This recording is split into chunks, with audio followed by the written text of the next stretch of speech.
And we're live. How's it going, Marty? Hello, hello, good evening. Good, man. How's your weekend? Uh, Pretty fucking good. I got my apartment tidied so I don't look like Nice. I'm living like a fucking savage. Myself and Jen have been chatting, having the crack, and yeah, no, I'm fucking chilling. I'm in a state of perpetual chilling It's lately. interesting, So man. It's interesting that you said that you were like getting your stuff arranged and everything. In fact, I was getting some of my figures rearranged too, man. Just right do, before we jumped do, onto do this. you do you find it therapeutic almost just to fucking you get the zen? It's Hmm. like yeah, Yeah, it's one of those things that it's one of those things that like because I put stuff up in my cubes and everything. I got everything. I mean, I got figures set up, right? Well, it's like a lot of my Predator stuff was somewhere like there was some here and then there was some stuff over here. There was like some horror stuff here and then my Blade Runner stuff was kind of like all over the place. interspaced. Yeah, Yeah, so I started like looking at everything and okay, what makes sense? So like I have a cube situation going on where it has like all most of my Funkos set up. So I kind of rearranged those so all my Predator stuff is there, all my Blade Runner stuff is there, but it didn't have all my Blade Runner stuff. So now like my Blade Runner stuff is with my Blade Runner stuff. Like my NECA Blade Runners are with my 2049 Funko nice. Pops. My Film Volt Blu-ray, 4K Blu-ray of the original Final Cut is with my uh, Blade Runner Funkos. So it's I like Yeah, little things like that. It's like everything has to be with everything. You know what I mean? it's a curse, but like I'm the same. I got my Alien and Predator shelf. I got my Marvel Legends shelf. I got this. Like you can look at it as oh, this is therapeutic or this is a fucking mental health issue. It's a fucking flip of the coin, like. Yeah, but it was like somebody asked me not too long ago. They're like, I think it was after I came back from Frightmare. They're like, "How much did you spend at Frightmare?" And I was just like, "We don't ask those questions." And then they're like, "Does your wife know?" And I'm like, "Again, we don't ask those questions." I'm Jen's gonna jump in here with that fucking statement because she's always fucking spending money on me, even though I tell her not to. Well, it looks like Jen's in the chat right now. So Ah, I mean, shit. how's Shit. it going, Jen? Thanks for coming by, hanging out with us. Anthony, how you doing, sir? Hey, Uh, Anthony. let's see, up to 98. That man, you're killing it, man. You blazed through 97, so that's awesome, man. That's awesome. Thanks for stopping by, Mr. Dan. Mr. Dan's here, Hey, Mr. Dan. a former horror YouTuber of the month, and obviously, as y'all know, Marty's this month's horror YouTuber of the month. So, yeah. Uh, By fucking default, by rights, guys, go hey, check man. out Mikey's Morgue. The dude's channel. I've checked it out. The dude stuff is fucking awesome. Well worth it. I'm like the dude. You remember that episode of the Ninja Turtles where fucking what is it? Leonardo starts questioning himself.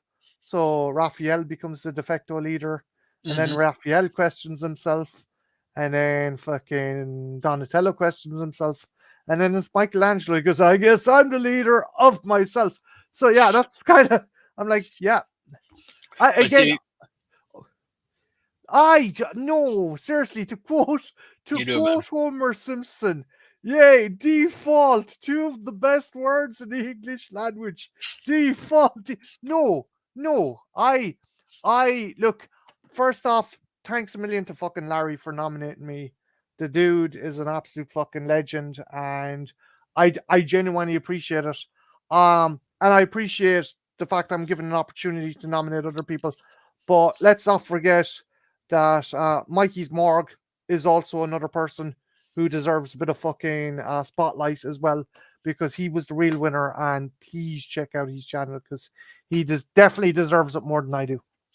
Well, I mean, that was the thing, man. Like, this is the second time that I nominated him for something. Like when I got Entertainer of the Month, at that time, like I had nominated Mike. Yeah, like Mikey's always been, a person that I was like, man, he deserves the recognition and stuff like that. So I kind of I nominate people that I feel like they deserve. to be in that on that list, and that's why like the first two people that I thought of for this go around was you and Mikey. Like y'all were my top two. Like I was like, okay, I definitely Marty's got to be on there, Mikey's got to be on there. The other two was hard. Like it was really hard for me to figure out who to nominate. And then I had just met 2 Day Rentals, and I was like, man, this dude has some great stuff. And Oh, same thing. fucking Anson, 2 Day Rentals is an absolute fucking gent. Super down to earth, and he knows his stuff as well. Jen says, "Don't buy, don't buy them all that You, much, really." oh, Jesus Christ. Honest to God, I feel fucking guilty. I feel like I should be robbing a fucking jewelers in order to fucking make recompense for the amount of stuff she sends me. Like, So I mean, aside from all that, like I said, man, I feel like yeah, Mikey. I mean, he was winning the contest, but he had asked me to he didn't want to be in contention, and he even said if he was to win, to give it to the next person. And honestly, man, if he wasn't in the running for it, you had the more votes. So if okay. you think about it like that, like you know what I mean.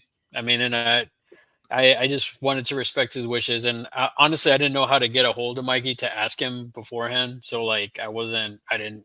I wish I would have asked him beforehand and kind of made it a little bit more. I would have known. I would have like, okay, man, I respect your wishes, and not have put him in the list because it's not what he wanted. So, but I mean, it is what it is, man.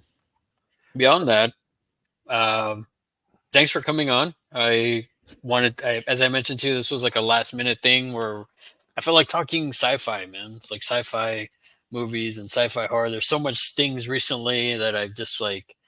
It's like, man, I feel like talking some sci-fi. You know what I mean? So I it's like, that's my fucking bread and butter, dude. yeah. Well, I mean, you're my phone a friend for like any predator or alien related stuff, man. So it's Dude, like I'll be there unless I'm with Jen, and then she's probably doing some weird kinky shit to me, and I can't answer the phone. There's you can something still stuffed pick in up my and be mouth like, or something like that.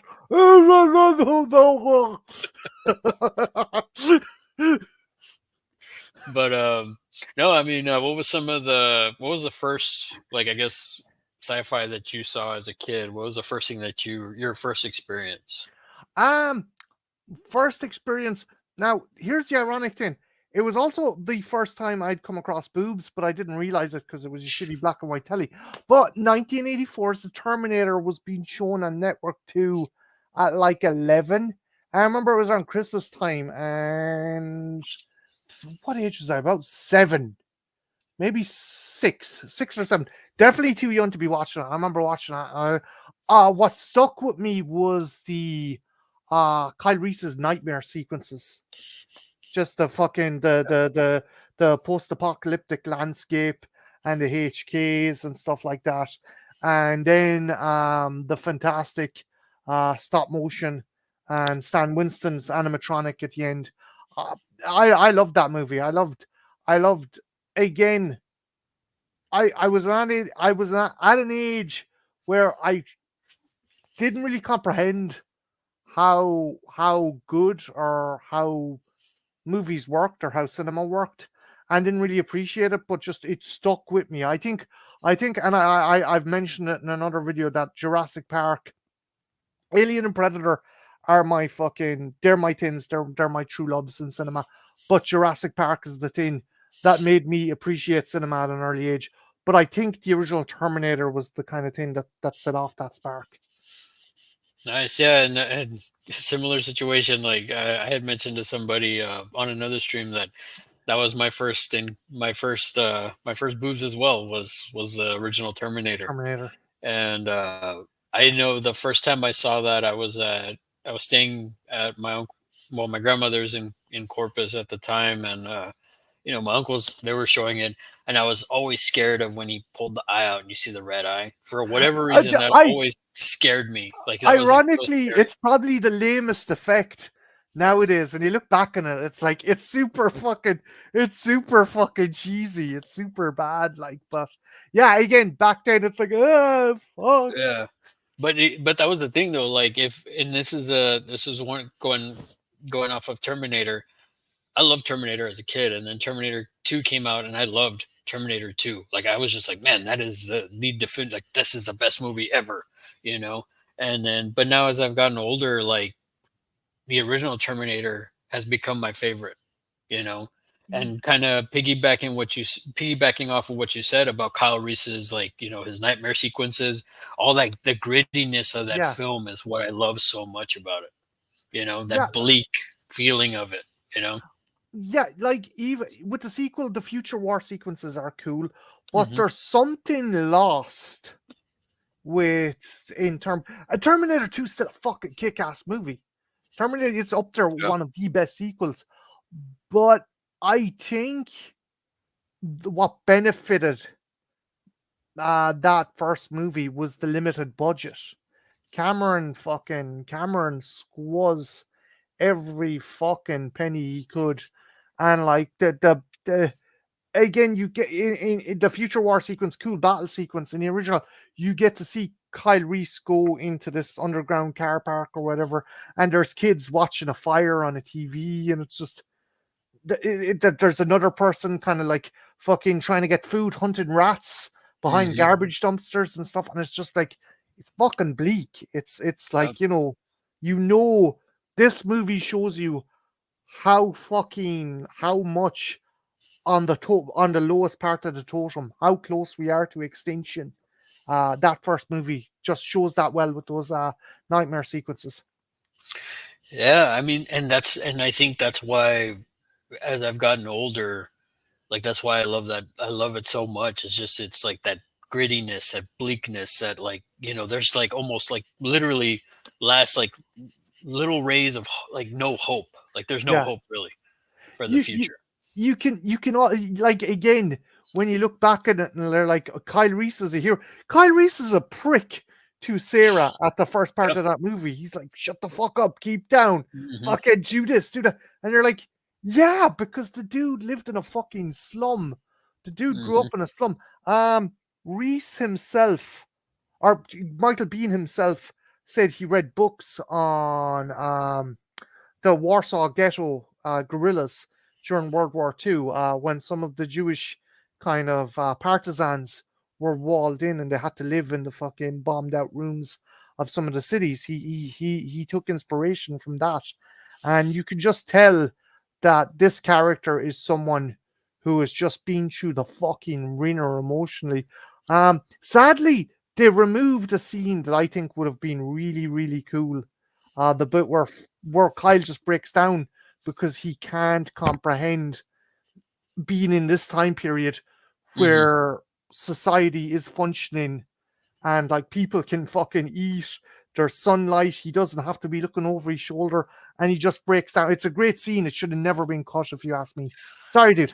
No, no. I mean, and you know, hearing about it, like you explaining it, yeah, it sounds like it should have not been cut. But at the same time, I feel like that scene was probably cut because it kind of takes the intensity out of the Mm. constant, like, okay, we got to keep running, we got to keep running, you know. And it's like if him just kind of breaking down, like, just a scene to have that, I think that might have just would have, you know, kind of thrown the pace off from the intensity. Mr. Den says Planet of the Apes for him was probably the first experience. That's cool. Another cool movie. Yeah, those original ones are awesome, man. Those were pretty good. The effects for those were awesome. Sean, how's it going, brother? How you doing? Thanks for Hey, stopping by, Sean. man. We were just talking about our first experiences of you know, sci-fi related stuff. Marty's was the original Terminator. Mine was A New Hope from Star Wars. That was the first. You know, man, my whole mind just I was blown away, man, by Star Wars when I was a kid. I loved it so much. It was just No digital Jabba required as well. nope. Fucking hell. Yeah, man. I mean, I had the original VHS tapes, and I just, like, my mom got me A New Hope. Before it was A New Hope, it was just Star Wars, you know. And it just I didn't I ran that tape over and over again, and then I got Empire Strikes Back, and then I was further blown away, you know. And that's still to this day is my favorite movie of all time is Empire Strikes Back. I just the original, not the, you know, um No fucking special editions. yeah. I will say this about the special edition for that. Out of all three of those films, that has the least like stuff done to it. There is a couple. There is a scene where they I change thought I Vader's thought lens. fucking I thought Empire would have had the least fucking around with it done. That's why it has the least. It has the Oh, least oh, stuff Empire done. is it okay? Yeah. Yeah, because sorry, I thought you meant New Hope. I'm fucking sorry. No. Empire has the least of Mm. like anything done to it. Minus one thing that they did change. They changed like a bit of dialogue that Vader says like after he fights Luke. That really bothered me because he says like a whole sentence where it kind of waters down. Like you could tell Vader's like mad in the original. Like he just says "Bring my shuttle," and it's like you could tell he's like mad. But they give him some like cute like a long sentence to say, and that kind of bothered me. The Wampa stuff was great. When you see like more Yeah, of that Wampa, I was like, holy cow, man. that was actually one of the few fucking good additions to it, where the Hmm. Wampa's just crouched down and he's eating Luke's tauntaun. That was fucking scary as well. Yeah, and you see more of him like coming towards him and stuff. I was like, man, that's pretty good, man. You probably read 18 by great book. Hmm. I've never heard of that one. That's cool. I, I have to I check that out. I think Mr. Dad, is that in reference to Michael B. do research for I think so. doing, I think yeah, it started talking yeah, about the research for Kyle Kyle Reese. Reese. Yeah, it would be Star Wars for me too. Yeah, I mean, I was an '80s kid, man. So for me, it was like I was like right at the tail end of like I was born right the year before Return of the Jedi came out. So yeah, it was just I loved it, man. I'd have a towel around my neck and then a flashlight, and I'd be Vader. I've always been a fan of Vader, man. Ever since the original, like Vader's always still is my favorite character. Other than if you talk about extended universe, then Darth Revan. Yeah. But yeah, I mean, Vader's just the man, dude. And I've always been a fan of the Empire, the era of the Empire. The Imperial Empire. So Um, what actually, just going into a deep dive or a bit of a personal kind of inquiry. When the special editions were announced, were you hyped? And then what was your initial reaction from seeing them? Like, what age were you at the time? You're the same go as me, so I'm guessing maybe fucking I was in high school. 11, 12. Oh, you're in No, high I was school. in high Okay. school. Yeah, when those were coming out, I was in. I want to say because those led up to Phantom Menace in '99, so that would have been like '98, '97 around there. I think '96 maybe. Yeah, Yeah. no, I think it was like '97, '98, something like that. And Same then time. They came out around the same time as Space Jam, because mhm. I remember the trailer from being on Space Jam.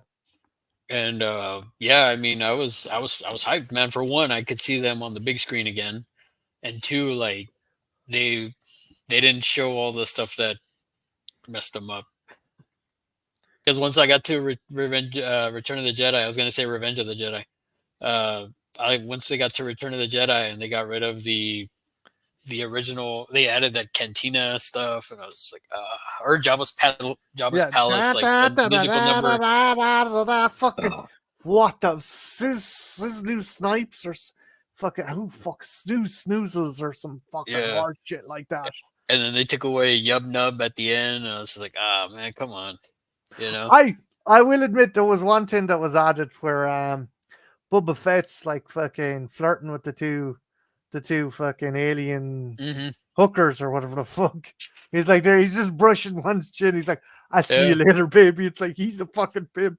yeah, like stuff like that was cool. Like the little stuff like that, I Yeah. did like, or when you see, I mean, back then it didn't really look too bad. Now it feels kind of dated when you look at it. The Sarlacc mouth, I thought that was Yeah, kind of like, it don't fucking look like Audrey too or some yeah, fucking shit like that. I'm like, what the fuck is that where fucking Rick Moranis, is that where those pods came from? The fucking right. Sarlacc bit They shot. they came from Tatooine.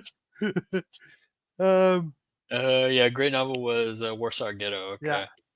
Okay. Um, Yeah, man. I mean, that's one of those. That was my first. That was my first experience. Was just that whole Star Wars craze and everything. And it's funny that I saw Blade Runner back then, and I was just like, it's kind of boring because I was Star Wars kid. So and then and we'll get into it later as I've gotten older. It's like now Blade Runner has become more of my well, go-to. the thing is, it's like comparing Star Wars to Blade Runner is like comparing Budweiser to fucking cognac. Both you can fucking enjoy, but they're two very distinctive, different fucking drinks. Yeah, true. I mean, very true, man. I mean, but I mean, for me, like when so my thing was, I was like, okay, it's Han Solo. You know what I mean? So it's like Han Solo, and it's like even like Indiana Jones is like, oh, it's Han Solo, you know, and Indiana Jones. You know what I mean? Like, so it's like you kind of watch. It's like when you watch like Arnold back then. It's like, well, it's the Terminator. You know, you watch Commando, it's the Terminator. You know, you watch Predator, it's the Terminator. You know, I'm waiting Why for him is to like, Han Solo blowing up robo hookers with a big fucking gun?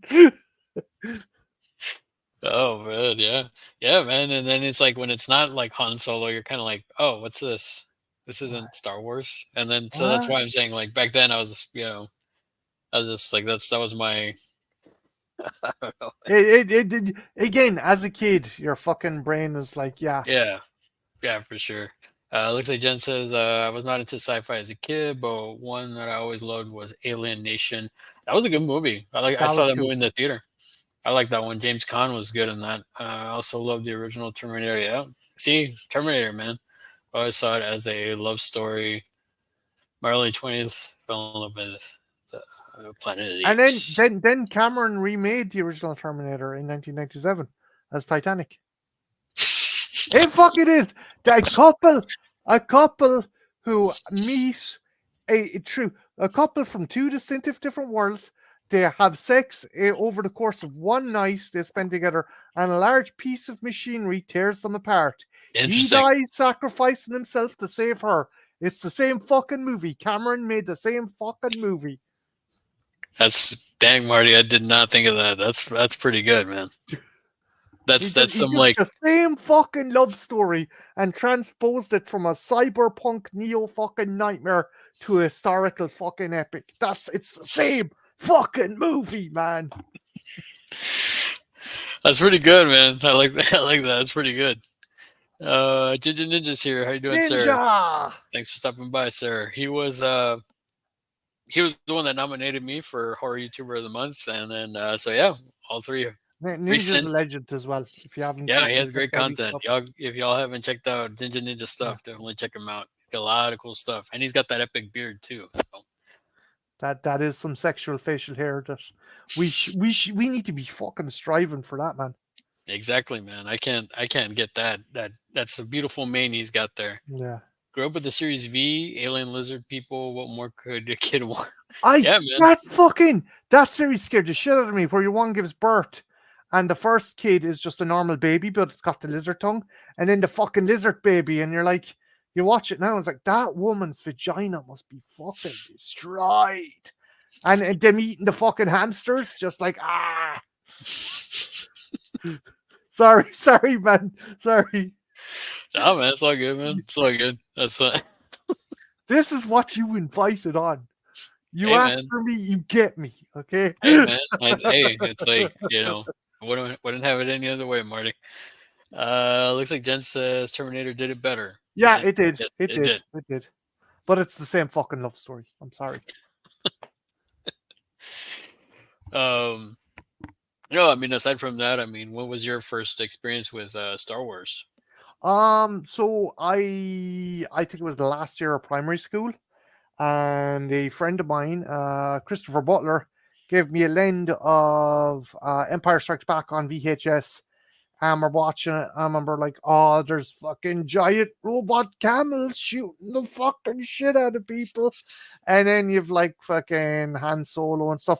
I had always heard about it, but I never seen it. But I think I was lucky because I was introduced to the franchise by what I still think to this day, and a lot of people agree, is the best out of all the movies. Empire is the best. And that Yep. fucking ending, you're like, well, I gotta fucking see what happens next. You Yeah, know? man. I mean, it just from the get go, man. It's definitely a darker film, compared to the other two. It's like the heroes don't win. No. It's just like any They, little bit that they they're like getting any little bit that they're like getting, and then all of a sudden the Empire just nope, you're not gonna win.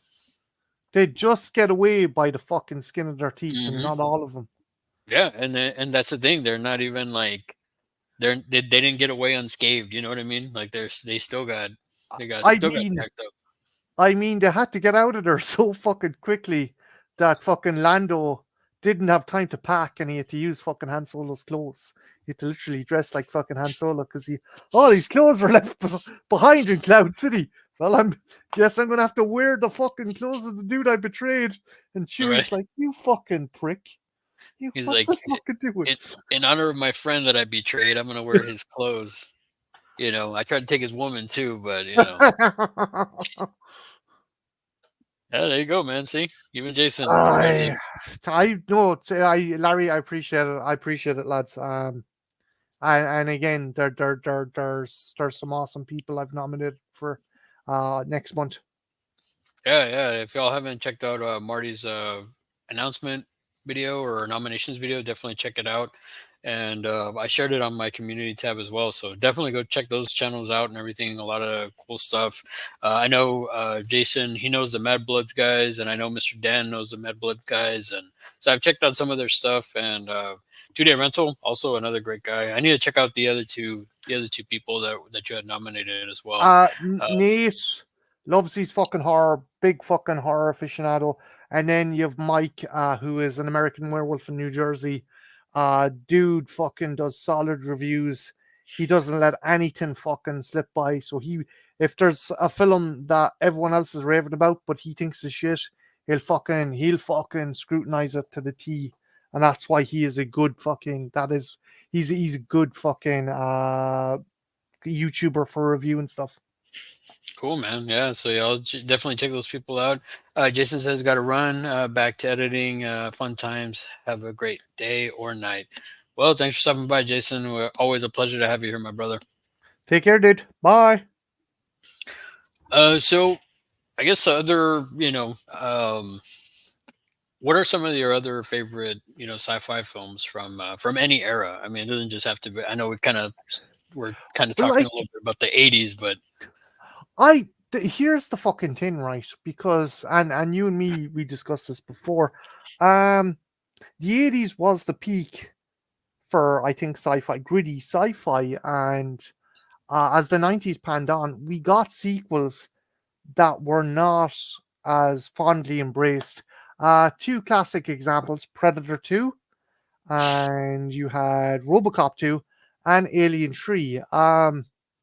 I think those movies do not get near enough a fair shake. right. Um, Predator 2, we're probably going to be here for 45 minutes, but I'll try and do the fucking bridge version. Predator 2 is brilliant. It is the what I think is kind of the next logical step in Hmm. that franchise. We had alien monster in a commando fucking slash men on a mission movie. This is fucking alien monster in a cop procedural slash lethal weapon. Makes perfect sense. People are like, well, Danny Glover's fucking not Arnie. He's not trying to be fucking Arnie. He's not Right. trying to be Dutch. He's someone else. And considering what we could have gotten would have been fucking Dutch's twin brother, which again works brilliantly in the comics, but it is some Days of Our Lives kind of shit. If Schwarzenegger turned up as I'm Dutch's twin brother, it's like Yeah. oh, that would not work in live action.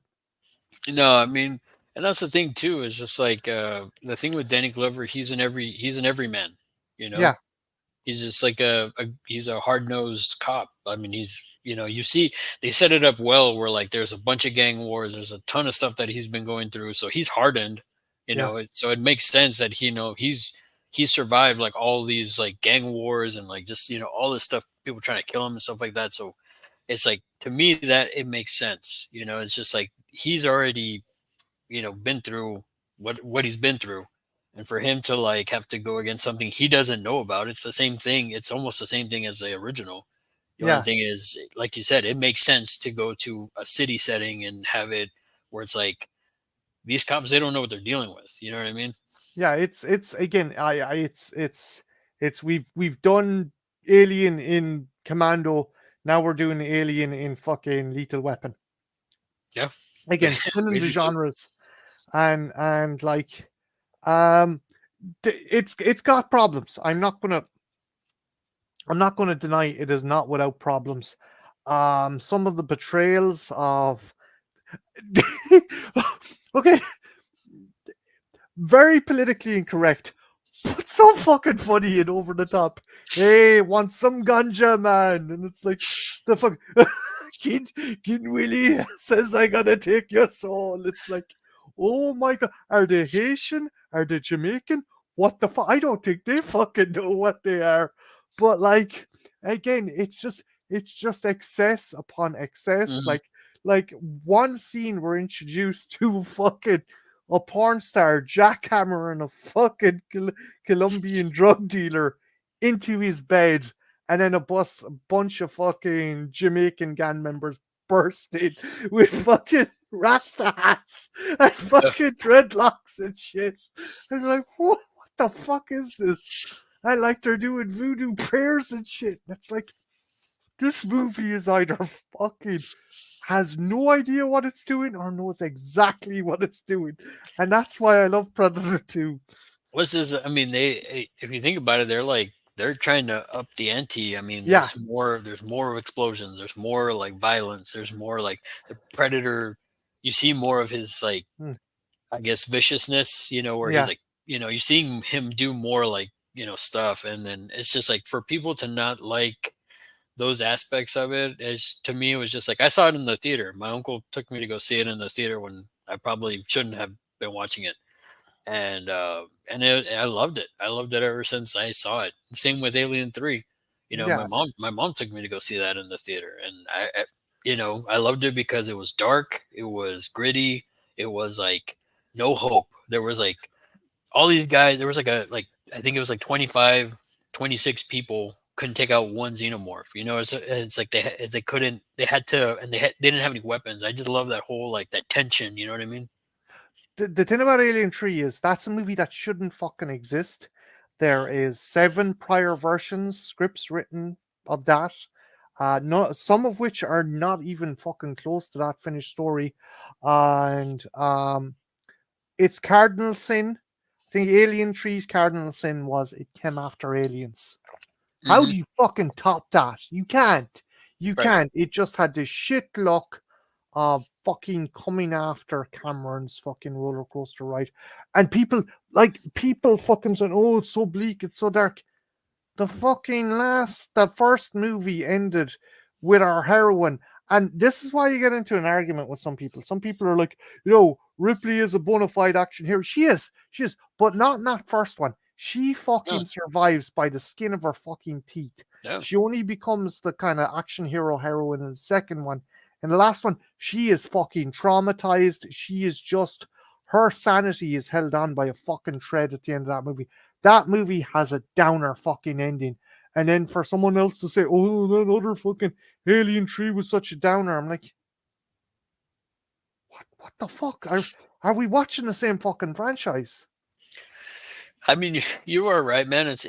You could say the same about Empire Strikes Back. How do you follow up from Yeah. that film? Teddy And bears! Forrest Hill and teddy bears! They're double but hard bastards, though. People give the Ewoks shit. I'll give the Ewoks fucking yards more than I'll give fucking Jar Jar.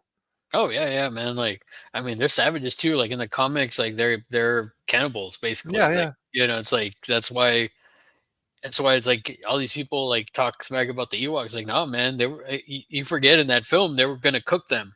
They were gonna yeah. And cook like the rebels. You know what I mean? Like, it's just the kind of like, fucking the end of the fucking the end of the fucking movie, right? You see them playing drums with the stormtrooper helmets, and you're like, hmm wait, where are all the Imperial prisoners? Did they shuttle them off? There's a fucking stew pot with a hand just fucking floating. That yeah. that would have made it like No, but no, yeah, man. And the same thing going kind of like going off to RoboCop 2. It's like everybody had such a big, didn't like RoboCop 2. Another one I saw in the theater, and I was just like, man, this is. I mean, yeah, it doesn't hold a candle to the original RoboCop, but no, it doesn't. It doesn't. It it's doesn't. still You it's still a can't great follow it film. up. but again, like with Alien 3, people were, oh, RoboCop 2 is too mean spirited. Did you see what happened to Alex Murphy in the first fucking movie? Yeah. It's like that scene where where like Boddicker and the rest of the gang were like, I mean, did you not see that? Like they essentially redid that scene in part two when they stripped him. Yeah, They basically did the same thing, just differently. I and mean, not as gory as well. Like, it was just right? like, again, it was vicious because he could still feel, but in the first movie, they were fucking torturing him, blowing off his fucking hand, blowing like fucking. It was just it. People saying RoboCop 2 is more mean spirited than RoboCop 1. You're talking out your fucking arse. No, Yeah, I mean, I don't know, man. That's still no RoboCop 3. We're not gonna talk about that. if LJ's in the fucking chat, I swear to God, LJ, one fucking word. Hey, man, if he wants to come on and try to defend RoboCop 3, he can. Like, I'll put him on screen with us, but he's not gonna win. We're gonna fucking turn into a fucking pitch battle. I No, I mean, I guess beyond that, I mean, you are right. A lot of the stuff from the '80s was just really, really. It had that grittiness to it. I mean, hmm, just look at other films like Wrath of Khan. Look at that one. Look at yeah. Crawl, which is, I mean, I guess sci-fi fantasy. Sort of. I think what they were going for was like a Star Wars meets Krull Excalibur. Krull is the best Masters of the Universe movie never fucking made. It is. It's like, you wanted a Masters of the Universe movie, which again in itself I have fun with that one. It's not a fucking good movie, but I have fun with it. But Krull is like, again, it's, you have a fucking mountain that has a shape like a skull. You've Hmm. fucking monsters with laser staffs. You've a cyclops. You've you've different creatures and different factions that our heroes have to fight and stuff. Yeah, It there's even again, like magic, and I mean, yeah, there's like, it's just like I love the fantasy element, and then just like you said, the sci-fi element of like, essentially they're aliens. aliens. Their You know, spaceship is a big fucking rock castle. yeah, Like, again, it's Masters of the Universe. Larry, it's pure fucking Masters of the Universe. yeah, because you got was it the beast, and that glaive weapon is so cool, man. Yeah, it's like, You know, Paul W.S. Anderson fucking ripped that off for his AVP movies. yeah, I'm pretty sure he was probably watching like Crawl like right before he was like, you know what we need in our movie? We need the glaive. Make it I, happen. if they do another Predator movie, bring back the disc though. I love. What you think? Which you prefer, the Shuriken or the disc? I like both. I mean, the smart disc is way more. It looks way more like visceral though. And Like it can cut you in half without the top half of your body dropping down as well. It'll falling. cut Yeah. you in half. Now, what I'd like to see is I'd like to see the bone shuriken from the Alpha Predator. That'd be cool. We kind of got that in fucking Jeepers Creepers. Hmm. Yeah, Although but we don't talk about them movies yeah, because, yeah, because of what happened with that guy, the creator of that, or the piece of director of that. shit, fucking dickhead. Hey, Creepy Hey, McGee. creepy, how's it going? Thanks for stopping by, man. Hey, Corey's here also. How's it going, Corey? How you doing? Hey, Thanks for dude. stopping by, brother. Yeah, man. I mean, yeah, Crawl is one of those that, man, I've always loved since I was a kid. When and it's weird how I've told people about it and they're like, "What's that?" I'm like, "You never heard of Crawl? How have you never heard of Crawl?" I mean, it's like Liam Neeson's one of his like first movies, or it is his first movie, something like that, if I'm remembering It's either he probably done it around the same time of as Excalibur, so it's probably correctly. that or Excalibur. I think It's a Excalibur was 81. 81 oh or no, 80. then yeah, then Excalibur would have been the first one then. Nah. Um, but yeah, Yeah. fucking Krull kicks arse. Oh yeah, man, it's a great movie. I wish they would have done a sequel, but it didn't. It just didn't do well in the theater. I think it would have been nice to see like not necessarily. I guess not. I mean, it would have been a different, I guess, alien sort of thing or a different adventure, obviously. I remember watching Good Bad Flicks. Cecil from Good Bad Flicks was he was talking about potential ideas for the sequel, and Hmm. one of them was that Cohen and your one had twins, and unknowns to fucking Cohen, the Beast had somehow fucking using magic or fucking science or whatever had impregnated her. One of the twins was going to be evil, the other one was going to Wow, be good, and they'd have to face off against each other. that would be cool. So That sounds. one would have had the powers of the beast, and the other would have had the powers of the glaive or whatever the fuck. I don't know. Wow, man, that sounds interesting. I hadn't seen that. That's pretty cool. I'd watch that. But then again, I mean, I love Crawl, man. Anything Crawl, I would have like definitely been on board for. Um, and then I guess kind of going into the other some of the other stuff around that time. It's like, so okay, let me ask you this: E.T. Your thoughts? Um, Moments. I want to shit in the movie because there's some cool stuff in that movie, but the whole drags out of that movie for a bit. I find I'm not. If you enjoy it, if people enjoy it, that's grand. I just like Christ Almighty. Will you just let the poor bastard go home already, please, please, please, just let him go home. I And lo- I lo- also, Peter Coyote's fucking character. Did he encounter ET or ET's race before? Because it's like when he's talking to Elliot, he goes, "When I was a boy, I like that's never elaborated on." Like that would have been fucking cool, but it's never elaborated on. Sorry, but I don't hate ET, but I don't get the fanfare it gets so yep, much. yeah, the hype. Yeah. And you know what, man? Like I totally agree with you. I saw it when I was a kid, and maybe it's because I was a Star Wars kid. I saw ET, and I was like, oh, okay, I saw it. And then till this day, I don't love it the way other people do. Like I mean, there's some people that are like diehard, like, oh, ET is the greatest film ever, greatest sci-fi movie ever made, and and it obviously it killed The Thing and it killed Blade Runner when they came out because ET was just dominating at the box office. But to me, it's just like, okay, I've seen it, that's cool, you know.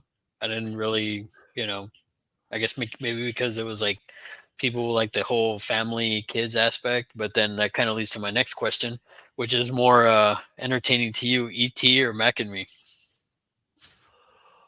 They're probably macking me because I never get tired of a child going off a cliff in a wheelchair. Like what's that the fucking me and Paul Rudd, we got the same fucking sense of humor right there. Um the, Oh, that's great.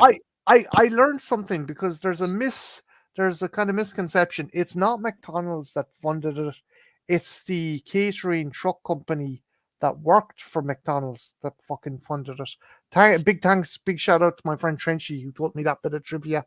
McDonald's were involved, but it was actually the trucking company that brought all their fucking supplies that Oh, wow. gave the money for that. Yeah. Oh, that's Um, pretty cool. The Ma- one thing I thought that was kind of interesting was kind of going back to the ET thing, because I had recently heard the reason why Reese's Pieces was such a prominent thing was because M&M's they didn't want to, you know, they didn't want to have anything to do with it. So Reese's was like, yeah, well, that's why they have the product placement of Reese's Pieces. And that always kind of when I found that out, I was just like, wow, man, to think if M&M's would have like if they would have been on board, man, they but probably but would but movie history is filled with that. It's like, oh, we could have had Will Smith as Neo. Like, you know about that, right?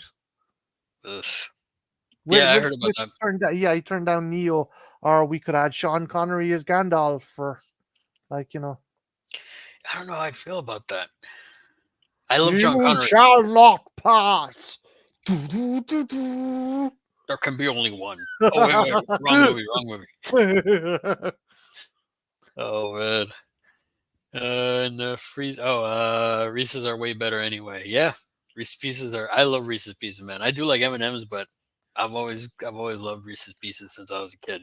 Jen sent me over some boxes, and honest to God, like I'm like if she comes over, she's bringing over a box because they're like Viagra for me. I'll get fucking hard as fuck after eating those fucking Reese's Pieces. All right, Mighty. Thanks for the info. No, I'm joking. I'm joking. I might. Um, sorry. No, but I mean, going back to like, yeah, man, it's one of those things where like I feel like that was a movie that just I don't know, man, it just didn't sit with me as well as everybody else. It's it's boring. I'm gonna say it. It's boring. It's fucking boring. Like again, Spielberg initially, it's recycled. It was supposed to be a horror. E.T. was meant to kill people, well, and yeah, he switched. Star Wars is popular. I'll make a fucking sci-fi family movie. It's also the movie that caused the video game crash of the early '80s yeah, because yes, I think it was Atari produced yeah. more fucking cartridges than consoles, and as a result, there's a fucking somewhere out in the desert. There's a bunch of fucking ET cartridges just buried. Was it like Arizona or something? There's like a landfill full of them. Yeah, and like if people are going out there looking, they're worth fuck all. So don't bother going to look to dig them up. I know angry video game nerd wanted to fucking dig them up or some shit like that, but some other dude beat him to it. Like, fucking hell. Jen says you've been hanging out with me way too long, darling. Yeah, it's you know what, I should be the spokesman for Reese's. In fairness, like we could do cross promotion with like Yeah, fucking man. what company does Viagra? I don't know. Fucking Viagra, Reese's. I don't fucking Hims, know. Blue Chew. I mean, me and Matt, Pokeball 316, we joke all the time. We're waiting for the dick pill people to hit us up about sponsorship. So still waiting, man. Still waiting. Uh, No, but no, I mean, oh wait, let's see. We had the Atari game. I remember my brother crying because ET kept getting stuck. he's fucking again. It was just his fucking head would go up and he could levitate or some fucking shit. I never played it, man. I've seen like screenshots of it and it looks bad. I did have an Atari, but I had like very few games. I had like Empire Strikes Back of all games, and I had some other. I think I had like a Pac-Man game, and I think I want to say I think like a version of Asteroids or something like that. I can't remember. The Empire Strikes Back one I would always play, and I could never pass it. That But it that was all it was though was just the AT-ATs. Like you're just going, you're just that's all the whole game is. You're just like in the snow speeder trying to destroy them. I could never kill any of them. the thing back then was because games were so simplistic, they couldn't they extended the lifespan by making them bastard hard. Hmm. That's the thing. Like that's why newer games now are fucking piss easy. Yeah, it's like we're gonna make it, you know, rough for kids, man. Yeah, the Empire game was really good. I always had fun playing it. I could never pass it, but I always had fun playing it. Uh, Worst game, my parents were like, "Don't play it." What the Oh fuck man, were you gonna do then? Like back in the day, it's not like kids these days where you can get if you got a fucking game, you were stuck with yeah, it, and you're you playing that fucking game. Like yeah you're like, even if it's that bad, man, you're playing it. No, man. I mean, beyond that, kind of going back to like other sci-fi stuff. Well, I mean, I think that's why Alien got made, right? Because of Star Wars. yeah. Since Star Wars was such a big thing, like that's how Alien got was able to get made. Fox was looking for another fucking space script, and it got shoved under the door, and luckily enough, it was on the top of the pile. And I think Alan Ladd Jr. described it as their view on if Star Wars is the Beatles, then Alien is the Rolling Stones. So let's make our fucking Rolling Stones sci-fi movie. And I mean, And yeah, look what it did, man. And then especially look what Aliens did for it. You yeah, know, Aliens is just it's so iconic, man. It's so good. I mean, it's just the I think it's just the action, the story, It looks incredible, man. The world that James Cameron built in that film, just like, man, it's so good. And the thing is, Cameron fucking cut his teeth making alien knockoffs. He made a, I think it's a, not Forbidden Planet. What the fuck? Galaxy of Terror for Roger Yeah, Corman. that one's good. He cut his teeth. He owned his craft doing alien fucking Hmm. knockoffs. And then when he went on, he knew how to fucking stretch that budget, Yeah, like man. with the Terminator. What he learned with, I mean, learned from Roger Corman. I Roger mean, that was a, Corman, yeah. I mean, that was a Galaxy of Terror. I mean, had Sid Haig, had friggin' Robert Englund in it. It's like, man, I Had only, Joni, had Joni from fucking Happy Days. yeah, I only saw that movie like a couple of years ago. I had never seen it, and then I was watching the Manson brothers, and they had recommended it, and I was like, I went, they was on Tubi. I saw it, and I was like, wow, man, this is nuts, man. And to think that he worked on the effects for that, I was just like, it's crazy. But then then you start hearing, I went down a rabbit hole and you start hearing like the other stuff, like a lot of the scenes in Terminator, the car scenes, it was like they didn't have permits, so they were No, just on no. like on the fly, like, okay, do this. Like, Jim Cameron went, okay, Arnie, I want you to punch that window, but make sure no one's around because we don't have a permit to do this. Just Schwarzenegger punches the window. You go, okay, Arnie, hold on to the hood of the car and we're going to pour some mild acid in your back. And when I heard that, I started thinking of Simpsons. Real acid? Just, you know. But man, I mean, it's just like, I mean, like you said, it's just the '80s had just so much good stuff. You had Last Starfighter, you had Tron, you had, I mean, the original RoboCop. I mean, I mean, Alien Nation. You had, I mean, would you? I guess you could also consider. Well, I mean, the biggest ones also Predator, The Thing. You know, Running Man is sci-fi. You know, it's not Total Recall because I was like in '90, right? And then, Yeah. but I mean, it's right on the cusp, right? If you Yeah, really yeah, think yeah. about it. Yeah, like I'd slot it in there. Um, like they're like another sci-fi movie that does it. Hey, Dice. Hey, Dice, how's it going? Thanks for stopping by. Come, thanks for hanging out with us. Another one. I don't know. Would you classify? Yeah, I classify it as sci-fi comedy. Inner Space. No one talks about Inner Space. Oh I yeah, love yeah, yeah. I mean, Inner Space. it's got friggin' Vernon Wells, man. Yeah, and that was Joe Dante, right? Yeah, Joe Dante. That was also it's funny if you think about it, the suit that Vernon Wells has is like a like Iron Man suit sort of Yeah. thing, you know. I mean, yeah, that one was always fun. I like that one. That was funny. Robert Picard, it's hilarious in that. As the cowboy, the Yeah. perverted cowboy. Hmm. Robert Picardo is like fucking the lucky charm for Dante. Yeah, Joe same with Dante. Dick Miller. Yeah, It's like Miller's the I used to joke with a buddy of mine. Him and I would we would joke around about Dick Miller, how, you know, how like in the Terminator he gets killed by Arnie, right? Because he's in yeah. the gun store. So Yeah. like if you watching Commando later on, like he goes and he tears up that gun shop to get the all the weapons. Me and my buddy were joking one time saying like, man, it would have been great if they would have done like there was a deleted scene where Dick Miller shows up and he's the owner of the gun store. You know, it's It's like, like, oh, it's friggin' my God, Matrix again. my brother was shot last week. Yeah, His gun store was raided. I yeah, but I don't know, man. I think that would have been a great like callback to that. I don't know. I think that have, would have been funny. have you ever heard Oliver Harper? He's a great fucking Oh man, YouTuber as well. he does great retrospectives, man. But him and his friends they do watch alongs and audio commentaries, Hmm. and for the watch along of Terminator, they changed it. They were like they pretended that Arnie went into a subway. He's like American cheese, pumpernickel. It's just like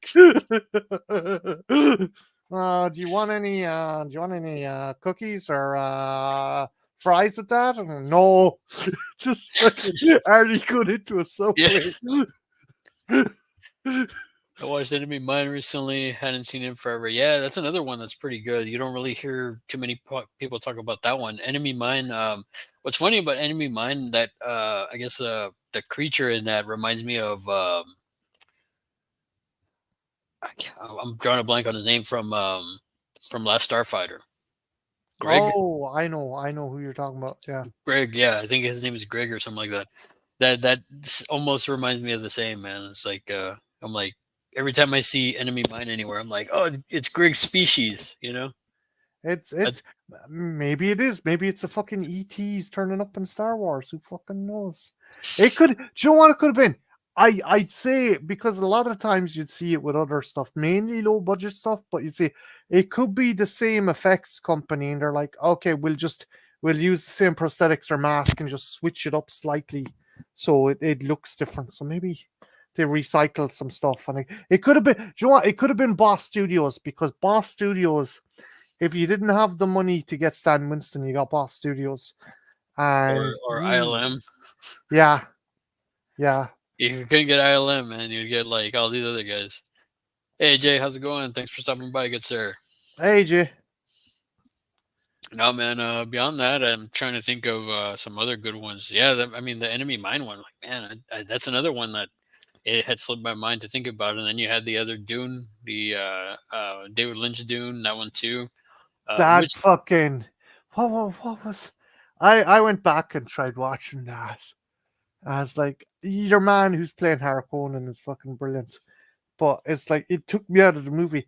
But the moment I saw your man having to milk the cat so he wouldn't die from the poison, I'm like, right, we're doing this, I guess. We're doing this. and that's the thing, man. Like I went back but when the newer Dune film, the first one was coming out, I went back and I rewatched that Dune, the original Dune, and I didn't have any issue with it. Yeah, that's kind of the graphics or the effects are a little bit dated and stuff like that. But and it honestly, in some parts, it does feel disjointed because I think the original cut of that was like 3 hours long or something like that, and they Yeah, had to like cut it down like severely, and so like it was just really just disconjointed or something. and for the TV version, they panicked because they're like, okay, I don't think people are going to have the attention span for this. Quick, get Virginia Madison to do an exposition dump right at the fucking start. And you're like, oh, right, guess. Jodorowsky, I would have loved to seen Jodorowsky's version of Dune. He was fucking insane.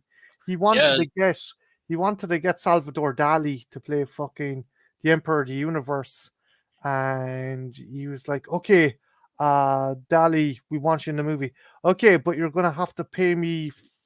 You're gonna have to pay me $1,000 per hour that I'm on set." And it's like, oh fuck. Okay, here's what we're gonna do. We're gonna have a minute for 3 minutes, pay him $500, and we're gonna make a robot that looks like Salvador Dali. What? What? And he's like, okay, Dali, what? Okay, what do we need to do to get you in this movie? Well, I'm the president of the universe. I want a giraffe in the corner there. Right, okay, what are we going to do now? Well, we need Baron Harkonnen. I'm going to get Orson Welles. Yeah, I don't want to star in the movie. This is your favorite restaurant, right, Orson? Yeah, it is. I'm going to buy you the restaurant, so you eat here every day for free. Okay, that's all right. That's okay. Um, I they mean were I went down a rabbit hole and I liked the idea of it of his version of it, and I've seen like concept art and it looks really cool and out there. I don't know, man. Well, they couldn't do it because it was like the money, right? It was like that it was going to Jed, cost way too much money. it was Jodorowsky's Dune. Jodorowsky wanted to get Orson Welles. He Hmm. wanted to get Salvador Dali, um, David Carradine. He wanted Mick Jagger as Harkonnen's nephew. Hmm. He wanted to buy a stretch of land in the Sahara that no one could go. If you watch the documentary on Jodorowsky's Dune. The good thing though is because the arse fell out of that movie, H.R. Geiger met up with Dan O'Bannon. Dan O'Bannon was brought in to do a draft on that. And because the arse fell out of that movie, That's how them two met up. And a lot of the people that were meant to work on Jodorowsky's Dune ended up working on Alien. So that was a good thing to come out of that. Yeah, I mean, it's interesting. And then I there's that other story where like didn't Geiger get like stopped at the airport because of his designs or something? Oh yeah, yeah, yeah, yeah. Like I always thought that was funny. Geiger was like fucking. It was either the Dutch. It was Dutch customs were like, are these photographs? He goes, did you think I went to fucking hell to take fucking photographs? These are paintings. The new ones were good, but didn't have the weirdness. They should have shown a guild navigator or something. Lynch's was wild. I love it. Music by Pink Floyd. Oh, okay. Yeah, I don't know, man. I love the new ones. I do like the David Lynch one. I just wish we would have gotten his full vision of it. You know, I think that would have been really really cool.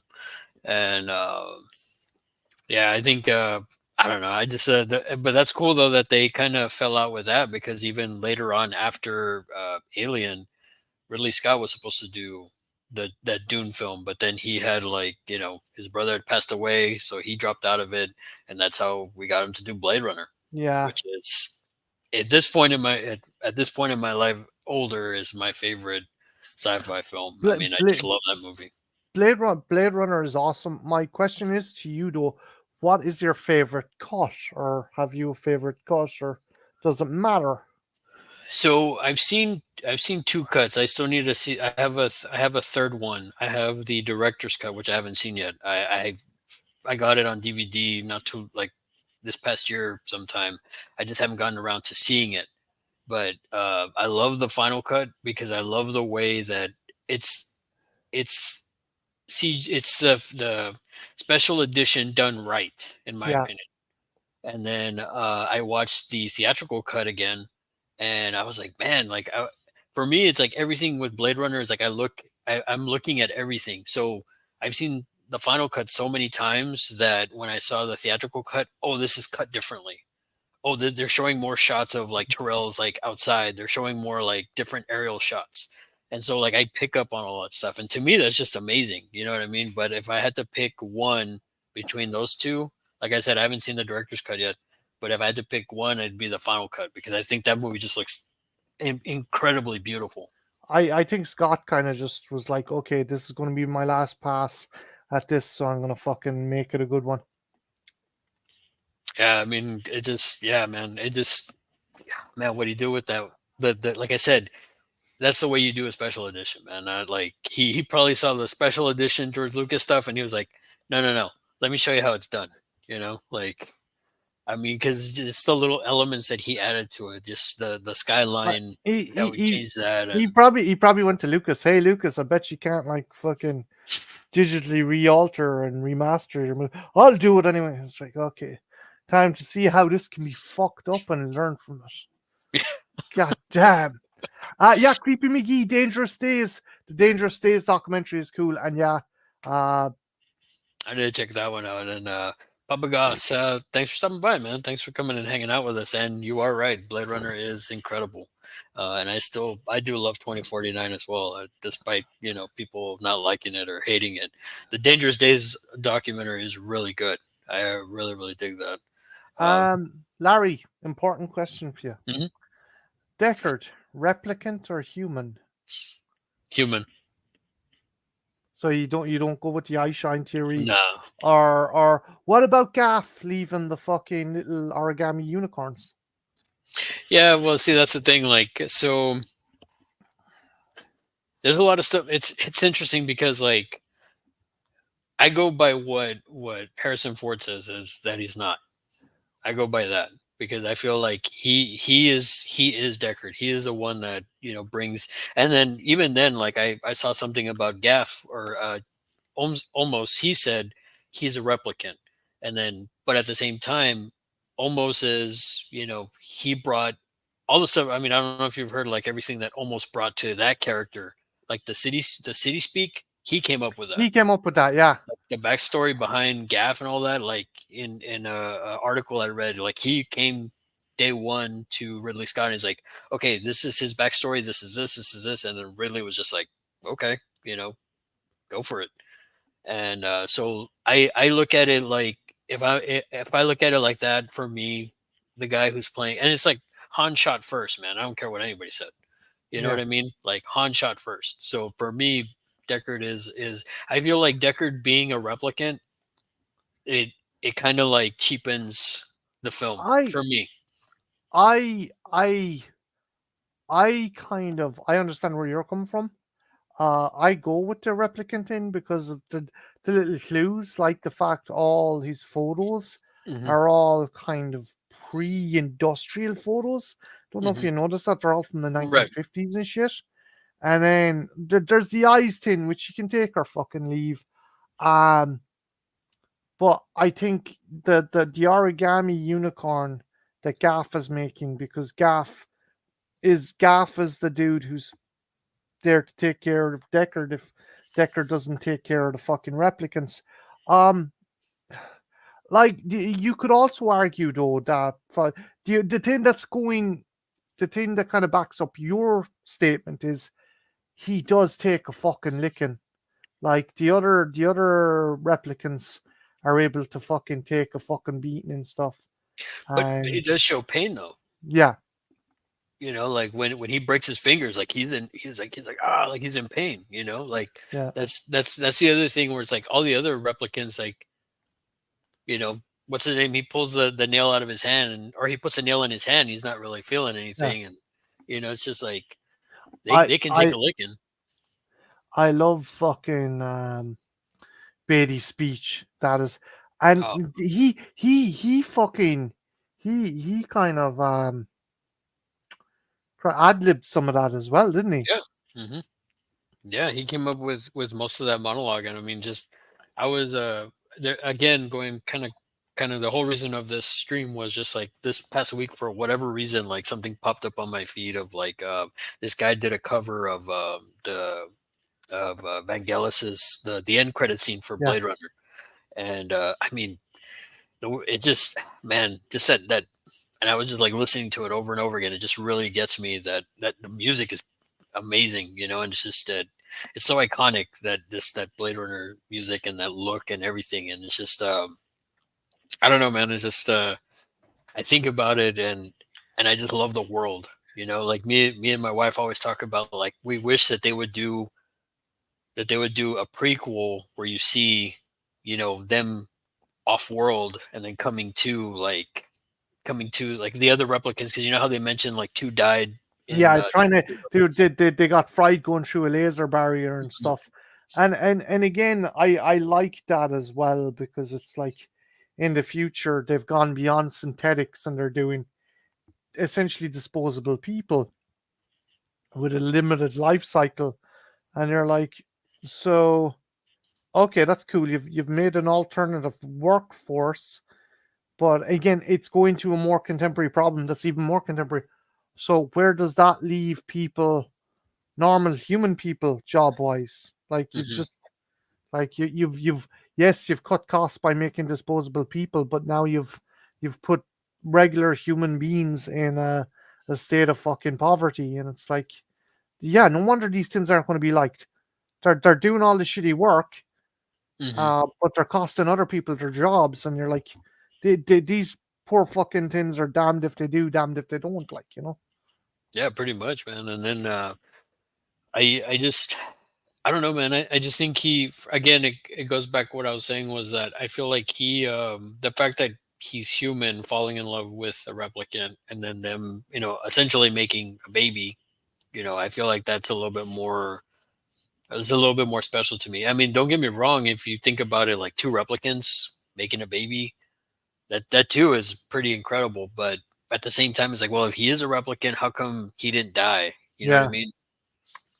Unless he's like that special, But especially again, big. as when he was talking to Rachel, he's explained to her your memories were implanted, so you Hmm. don't know how fucking far back your memory is. Like you could think you have had an entire fucking 35 years of life, but chances are you fucking woke up on an operating table and you were just put out in the street and you're like, oh fuck, I forgot what I was doing. Maybe I mean to go get coffee or something, and that could be it. That you're sent on your fucking merry way, and you're given the illusion. Like, um, was it stated as well by Tyrell that the memories were also to stop? Or maybe I'm fucking confusing this rule. No, I'm not confusing the rule. Because the memories, sometimes the memories are implanted to stop psychotic episodes as well in certain, because they couldn't take. Now it could be another cut that I've watched, because Hmm. I got the big fucking tin with all 3 cuts or 4 cuts or whatever the fuck. Yeah, Uh, the I think I know what you're talking about. I've been wanting to try to find that, but I'm sure that's going to be ridiculously expensive. Or that briefcase that has everything, like all the cuts and everything. That would be cool to get to. Um, I'm trying to remember no, the two that I've seen people talk about. I always thought that Tyrell gave an explanation why he put memories in there. Hmm. I'll have to go back and I mean it might be on a different cut because I don't remember it from Final Cut. I'd have to think about it. Um, I think the only part that he talks about in the Final Cut was just like when he tells Terrell like, oh, she's a replicant, she doesn't know, Hmm. and then he talked about like how long did it take you to figure it out and all this stuff. They talk about that, but I don't think I remember hearing anything about why they implanted the memories. But even like what's his name? The Leon, when I mean, he goes nuts. He's like, oh, when am I gonna die? When was I Yeah. born or whatever? Even then with He's taking longer than you. yeah, He's fucking wailing the shit out of Deckard. yeah. I really didn't think I'd like 2049, but ended up really loving it. What do you guys think of Black Lotus? Did you see Black Lotus, Marty? Never watched it. It was on uh it was on Crunchyroll for free, and I think they have it somewhere else now where you can watch it. I saw it. This is an anime. Yeah, it's an anime, Okay. and I thought it was okay. I had no So I haven't finished the series because I don't think they're doing any more. Like they only did the one season. I don't think it did well. The animation looks cool. I feel the music doesn't fit. Um, but it's interesting because it's almost the same thing. There's a girl who kind of just wakes up and she's coming back to the city, and there's some elements that you see like a young Wallace from Mhm. 2049, and you see Doc from 2049. Doc was the guy that he goes to with the horse, and he's telling him like he's like, oh, it's real wood. I can get you a real horse for this and all this stuff. And that guy, like a younger version of him, is in the animated series as well, which is really cool. I thought those elements were really really pretty awesome. Um, does it hold up to like the rest of the I guess 2049 and the original Blade Runner? I would say no because like I said, I liked it, but I didn't like it enough to like, oh, I need to see another season. Now I do collect the comics, or I have been collecting the comics, and I think those are really good, like a side story to the overall like the Blade Runner world. But, And then we're gonna get a TV series at some point from Amazon, which I hope to God it's good, man. my fucking cousin was working on that for a bit. Oh, really? It was filmed up in Northern Ireland. Oh, but didn't it get I think it got shut down. yeah, I got shut She down, right? she she she got, but she was bummed out. But she said it was pretty cool to work on while it was there. Oh man. Man. No, I, she's pretty cool. She was working on there was a George R. R. Martin sci-fi series that was made in Limerick, I think, not too long ago, and she also worked on Cocaine Bear when they were shooting over here. So oh she man, she does she does set design and stuff. She's pretty cool. that's cool. Uh, Hey, Brody, how's it going? Thanks for stopping by, man. but um, I'm surprised NECA, when they released the 2049 figures, they never released any of the original characters. I'd love to have Yeah, I gotten a know. Roy Beatty. I know, man. Like, I wish they would have done like the original like series or Yeah, the original films. four figures, right? Deckard, Rachel, Roy Beatty, Pris. Yeah, That's all you need. Funko did that. I mean, Funko did the four, and then they had the. In fact, Papa Gaz, I'm so jealous. He showed me. He got the Chase version of Roy Batty for the Funko, where it's him holding the dove and he's like bleeding from like at the end. That's the Chase. And I have the other one where he's just in the jacket, in the coat. And but no, I mean, yeah, I don't see why NECA ever did the original, those original four. I mean, that would have been great, you I know. don't know. I'm getting worried. I think they're going backwards. That fucking Hannibal Lecter figure is Yeah, man. it's I don't know, fucking man. I they're going the way of McFarlane. They cheapened out, man. It's just like with the recent Elvira figure I did. You know, she's got the faceplate swap, you know. And then I found out they re-released um what? But why do the fucking faceplate swap when you they obviously have multiple fucking heads in storage. That like so that's the other thing too. Macabro actually pointed it out to me. They re-released the first Elvira in the black dress yeah. and they went to the face swap. Like, so the re-release has a face swap. It doesn't have the extra head like mine does. Why? Like, Oh man, and I guarantee you, it's more. I bet you it's probably more expensive than when the original one fucking came out. that I Unless don't know. I budget, mean, it's if I it's wouldn't a be budget. surprised. If look, I'll tell you what. If NECA are doing cutbacks, that's good to make the figures cheaper. Grand, Yeah, because if they're making them cheaper, yeah, that'd be great. but if they're fucking cutting costs, but still charging 60 fucking bucks for a fucking NECA figure, no. That's a sorry. This is sci-fi stream, not a fucking action figure bitching stream. I'll switch gears. I mean, it's all good, man. No, but I mean, I know what you mean though. They should have. I think I feel like they should have done some proper Blade Runner, like original Blade Runner figures. I think that would have been really cool, even if it was just simple, like the 2049 ones that they released, because it's They really did, just like it's just a figure and then like one accessory. yeah. Like again, I think they might have actually sold better than 2049 figures. I like the 2049 figures. I have Love. Is that her name? Hmm. Yeah, I have her, and she was kick ass. And I'd love to get my hands on fucking K as well.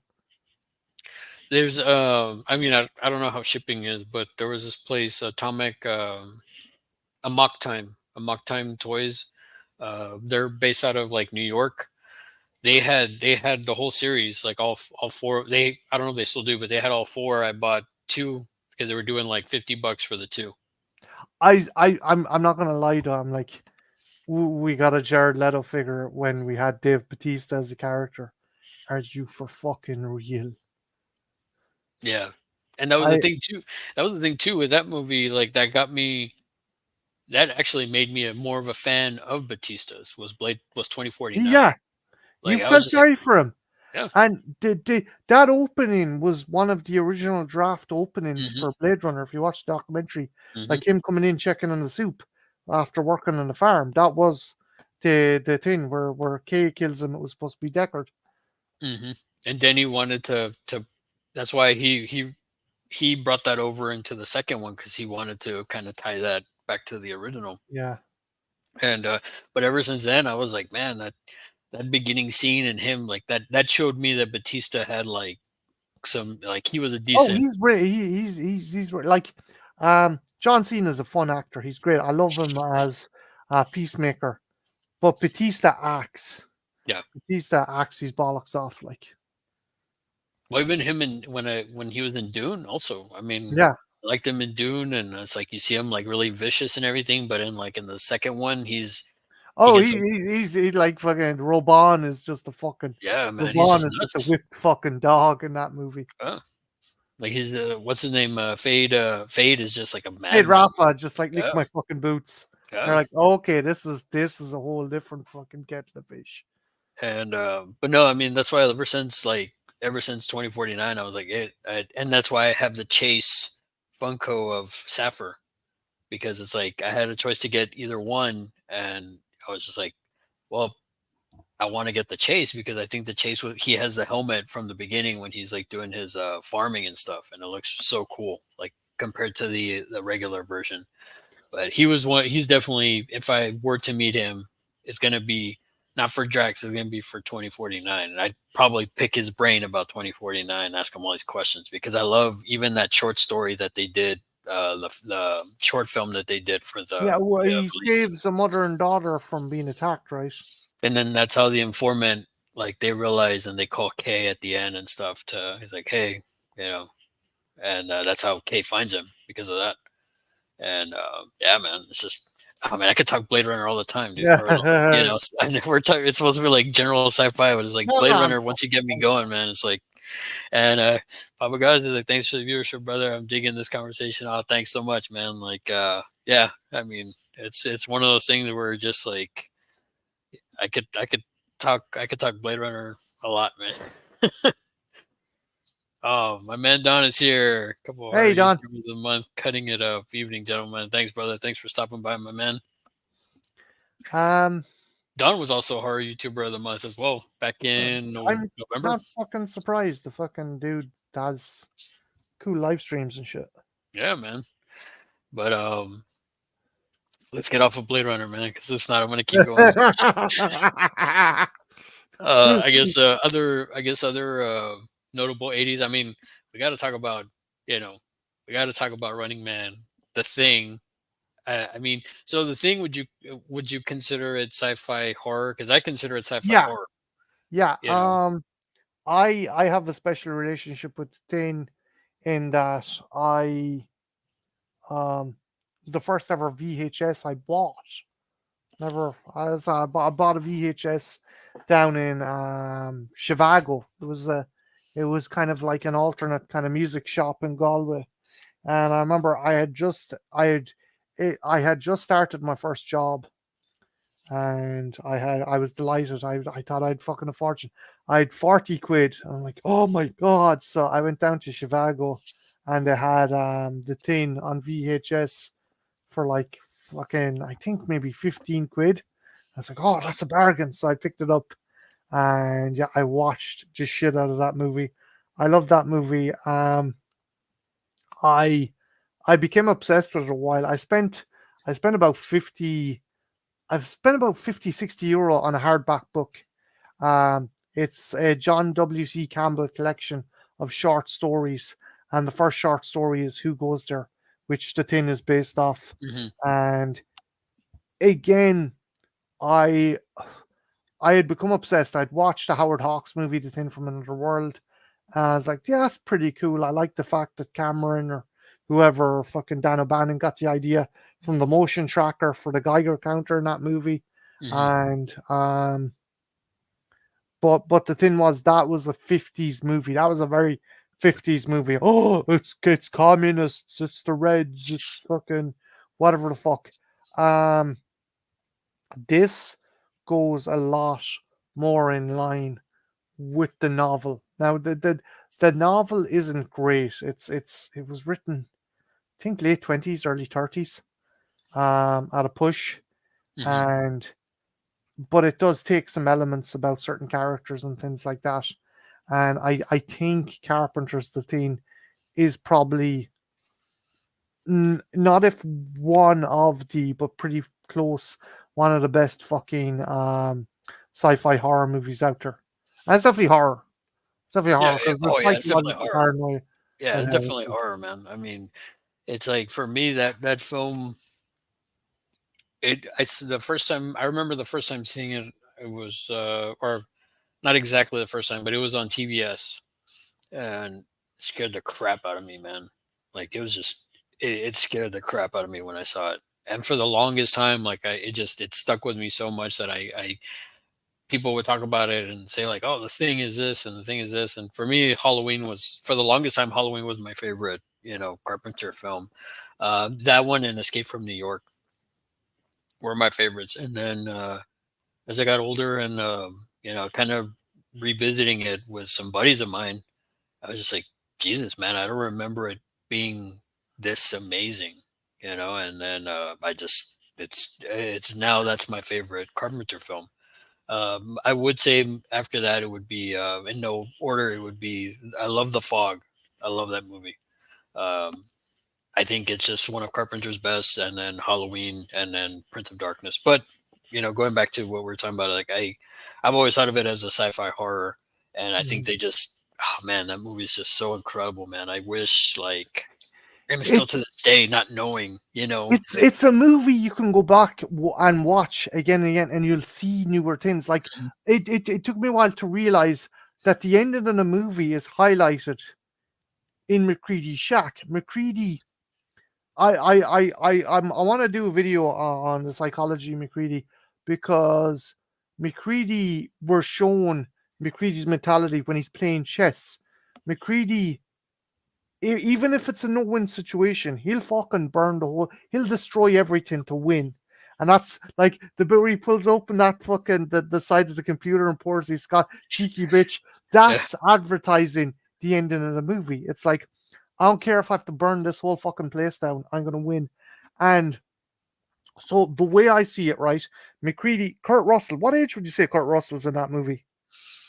I think wasn't he like in his 30s in that movie? Okay, so 30s. Movie was made in 82. Um, Caught back 10 years, maybe 12 years. So McCready would have been a helicopter pilot in Vietnam. Definitely a soldier in Vietnam. Definitely seen action in Vietnam. Hmm. Um, and he would have seen some serious fucking shit. He would have suffered from PTSD. Maybe he was one of the chopper pilots who fucking prevented the My Lai massacre. You don't know. He is someone who has seen horrible shit, and he doesn't trust anyone. He doesn't trust it. He doesn't trust the government. He, as far as McCready was concerned, he joined the army. The army fucking lied, and he didn't win. He didn't win. He participated in a war he wasn't allowed to win, and now he's facing this fucking situation. So as far as I'm concerned, um, McCready's suffering from PTSD, and he's borderline suicidal. That's Well, yeah, I mean, at the end of it, he's just like, when he has the stick of dynamite, he's like, okay, go ahead, burn me, yeah. like we're He, gonna we're gonna he, all go up together, like he was just like, he didn't. he's he's already fought in a no-win situation and lost. He isn't going to let that fucking happen again. Yeah, man. I mean, at that point too, when you're all alone like that, it's just like, I don't know, man. It's just so good, man. Just the elements, everything, the story, everything there, everybody He that. doesn't. That's the grit of it. McCready's the outsider, and it establishes that he's in his fucking shack, a Hmm. couple By miles himself, from the yeah. rest of the compound. He's like, again, as I said, he was part of a unit in Vietnam. Maybe they were all killed. Maybe some shit went down. Again, My Lai massacre. Maybe the dudes he was ferrying to a certain fucking place killed a bunch of villagers, attacked a bunch of women. He's like, no, fuck it. I'm not part of any fucking units anymore. I've seen what happens when units go wrong, and that mentality is built into him, and that's why he is the best at fucking countermanning the tins kind of tactic of deception and the story. So I'm going into a deep dive here, but that's something I've always thought about. Oh man, I mean that's hey man, it's like we're talking about we're talking about it. It's like yeah, it's very interesting, man, to think about it that way. Uh, Bob God says, I love the thing so much. Met some of the cast last year at Texas Primary. Yeah, that's how I was able to meet Carpenter, man, and a bunch of people from that I hadn't met yet. Luckily I got to meet Wilford Brimley previously. As the one person I wish I would have like met was or got his autograph was Dean Cundy. I He was there when a couple of years earlier with with oh man, I just said his name too. Wilford Brimley. He was there that same year with at Frightmare, and I didn't get a chance to meet him. So, but the fact that I finally got to meet Carpenter last year, that was like, that's one of the. Aside from when I met Romero, Carpenter was just like that was my, my white whale, I guess you could say. Looks like, hey guy, how's it going? Thanks for stopping by, my man. Definitely, thank you so much, brother. Also don't know if you play the games. Yeah, Yeah, that the Night re-release is Dive coming out. Night Dive Studios is redoing that game. Give me 1 second, Larry. Be right Yeah, back. no problem. Yeah, I can't wait for that game to come out. Hopefully they changed up a little bit of the mechanics. I hadn't played it, and then a coworker of mine actually had it for the original Xbox, and he lent it to me, so I started playing it, and man, it's so good. It's really really good. I gave him back the game because I was like, well, this is coming out, so I'm just gonna wait for it to come out so I can play it, an updated version to it. So yeah, man, definitely excited for that. I got Yeah, there you annoyed go. because they reused when they re-released the DVD. This they used the fucking game cover for some reason. Hmm. Let me see. Sorry, man. Let me No, you're put okay. you. Try and put you in the. There you go. Yeah, Yeah, man. when they re-released the DVD and Blu-rays after I think 2000 and I think 2012, they started reissuing the DVDs with this cover, which is fucking weird. Yeah, it is kind of weird. That's interesting. But no, I can't. I can't wait for that game to come out, man. Lamonia Demonia's here. See, man. Even she's giving you the big congrats, man. Thanks a million. And I also, appreciate that. Again, the by rights, Mikey's morgue should be fucking the dude who's I will say also, Lamonia just hit 100 subscribers, so awesome! Congratulations to her as well. So if y'all haven't checked out Lamonia Demonia's channel, she does some awesome live streams. Lamonia's Lair on Fridays. So excuse me, definitely check her out as well. Larry. Is she on X or Twitter or whatever the fuck you want to call it? I don't Like, know. I okay, don't do those. you're a clever man. That's the right fucking thing to do. No, it's just I'd pimp the shit out of her channel on that as well. Cool, man. Yeah, I don't do the Twitters. People have No, told me I should join, and apparently a lot of the YouTube people talk about it. So I just don't. I don't know, man. I think Instagram and this is kind of like it's hard for me to manage that. Let's see. Jonathan, fancy seeing you here. Did you get the screening? Did you get to the screening? I didn't get to the. I got to the other one. They Live. I did that screening, and really cool stuff in that screening that he said. I like that. I didn't get a chance to do the other one because it sold out super quick, man. I would have loved to have seen the thing and have Carpenter there. That was great. Um, I did like his panel though at Frightmare Lester. He had talked about apparently they're working on a sequel for the thing. So okay, John. Here's the Ovaltine and your spliff. Enjoy. There you go. Get him back to the fucking retirement home before he says any more crazy shit.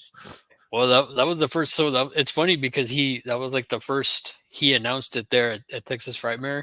And that same weekend, like, or I think it was the following weekend, everybody and their mother was like, "Oh, Carpenter, sequel, for the thing and all this stuff." And I was like, "Yeah, I was there." He said it at Texas Frightmare. Like all these people are making it sound like you know how online Yeah, the frenzy was yeah kicked up. people asked Carpenter about the PS2 game at the screening last year. It was cool. Oh, nice, man. That's cool. Did he have I know he loves Dead Space.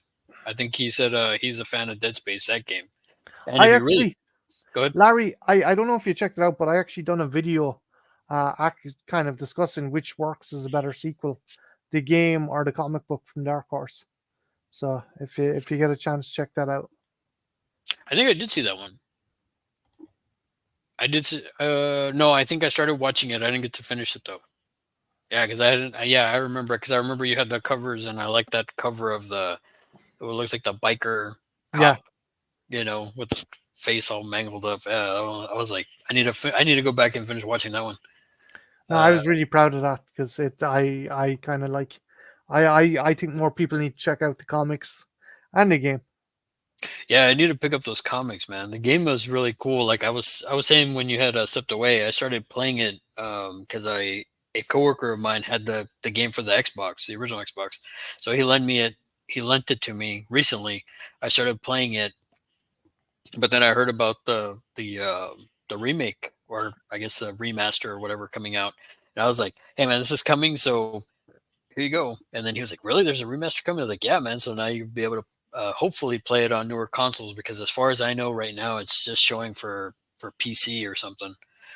So hopefully we can play it for Xbox. Uh, It says thank you. Larry, Uh, be right back again. Sorry about this, dude. okay, no problem. I'm on Insta. Yeah, see, we're just apparently we're just on Insta, Lamonia. I'm there with you. Cool. Papa guys just subscribed to Lamonia. Thank you so much. Nice. I went to the thing screening. It was epic. Oh man, I wish I was so like hoping I would have been able to see that one. That's one that yeah, I would love to see that on the big screen. I haven't been able to catch it on the big screen. That would have been cool, especially with Carpenter there, man. So, but at least I was able to catch it with They Live, and to hear that. And I actually recorded a bunch of that and I put it on my channel. Some of the stuff that he said. So yeah, yeah, we're right next door, man. Yeah, for sure. It's the same like this year with Joe Dante. I was able to do the screening for the Burbs. That was a fun one too. A lot of cool, interesting facts that I had heard from that. The Burbs is one of my favorites. Yeah, man, definitely go check it out. I think I have it like in my stories or something like that. I gotta go back and look. Can't remember. Um, but yeah, man, it was man. He was so cool to meet, and just the stuff he was like, all the information and everything. Oh, cool, man. I did go to the Thanksgiving one, so I was there for the Thanksgiving one. That one was really cool too. I did like that one. Even though I saw the film in theaters when it came out, I had to watch it again. I love that movie. I think it's really good. It was one of my favorite horror films from last year. But what about you guys? What are some of y'all's favorite sci-fi films from either growing up, past, present? Why don't you let us know in the chat while we're waiting for Marty to come back? I think we had talked about Star Wars before, and we got into Blade Runner. I mean, but that's one movie that I can keep going on and on and on about is Blade Runner. So it's just yeah, one of my favorites for sure. I was late because Keith's line took for past closing time, so I walked up to the Alamo right after Eli finished. Oh man, that's a bummer, dude. Yeah, it was a really good Q&A. Like it was a lot of cool stuff. Um, yeah, Eli Roth was really cool. It was nice to have met him, and I was so lucky to catch him too, because Saturday most of the time his line was like packed, but then like Saturday was just like I saw like a line, and we were about to leave. Me and my buddy were about to leave Frightmare on Saturday, and then we see because we were gonna go to the Joe Dante thing. We're like, okay, well let's start heading over. Maybe we'll eat something first. And then he's like, well, let me check the line. And then sure enough, I was asking people, I was like, are you in line for Eli Roth? And they were just like, no, we're just chilling. So the line, it only took me like less than 30 minutes to get up to meet Eli Roth. So I was like, oh man, cool. Like I was able to get my Thanksgiving print signed by him. And so yeah, after that, then we just went to go do the Burbs screening, and then yeah, it was definitely this Frightmare was a lot different. It was pretty cool, man. Even last year's was really nice. It just seemed like this year they had a different variety of guests and everything, and the vendors too. That was another thing I noticed. A lot of different vendors this time around.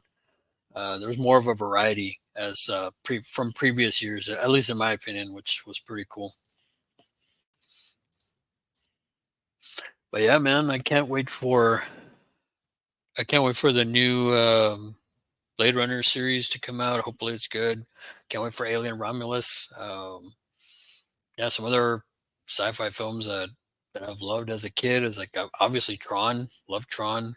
Tron Legacy. I don't know about Ares. I'm still kind of iffy on that. So hopefully it'll be good. But given Disney's track record, kind of my hopes aren't high for it.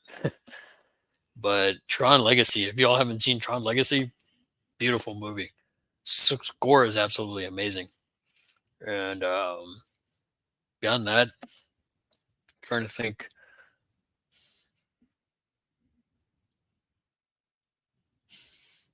Yeah, I don't get it either, man. I think Tron Legacy is an incredible film. Definitely doesn't deserve the hate that it gets. the thing that sucks was they were setting up. The second movie was setting up Killian Murphy as the bad guy for the next one. Hmm.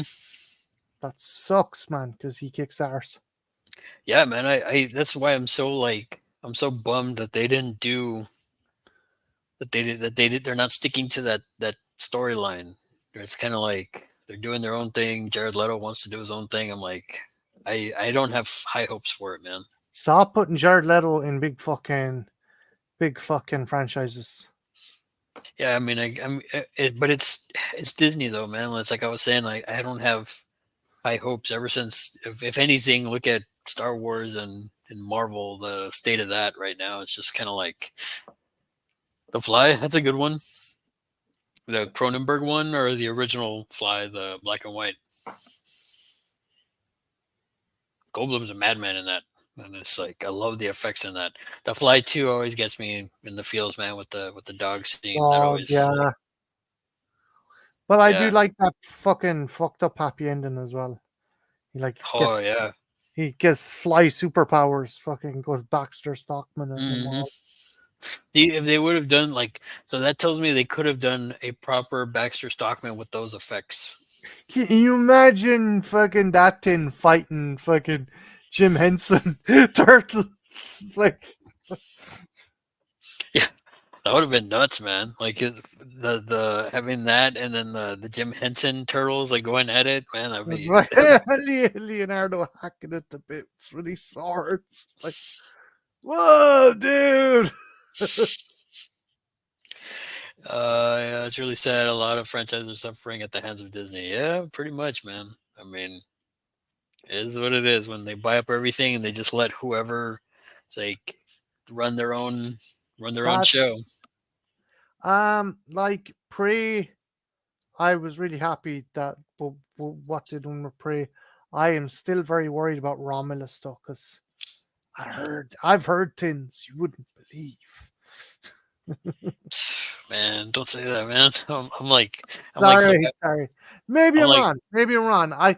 I've got some reliable sources and I've got some sources that are kind of semi-reliable. So I mean, it's just one of those things, man. Like I have high hopes, but it's again, it's probably because like just look at because I look at Prey like you said, and I was like I'm really a big fan of Prey. I really liked it a lot, and then I'm hoping, and then even after that, they released the Hellraiser, which I liked. I liked the mm, reboot Hellraiser that they did. At least me, I did. I know people trash it and stuff like that, but I thought it was actually pretty solid.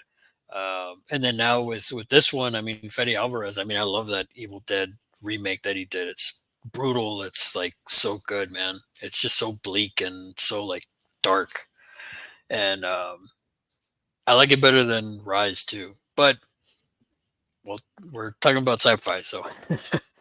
But yeah, the Fly. He was talking. Creepy's talking about both. Was thinking the '80s. Yeah, you like both. Yeah, both of them are good. The '80s, man. Like I said, I love the what's his name? Goldblum. Great in yeah, that Jeff film. Goldblum.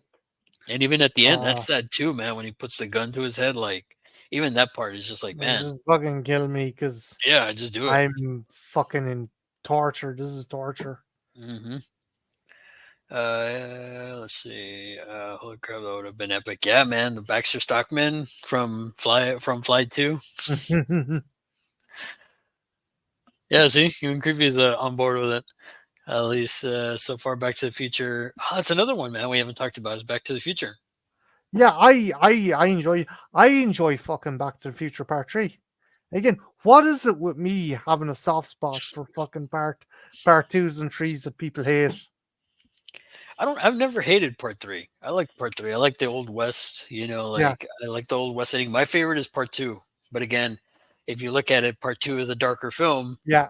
Empire Strikes Back, RoboCop 2. It's Yeah. like you're seeing a pattern here. It's like I like the darker films, I guess.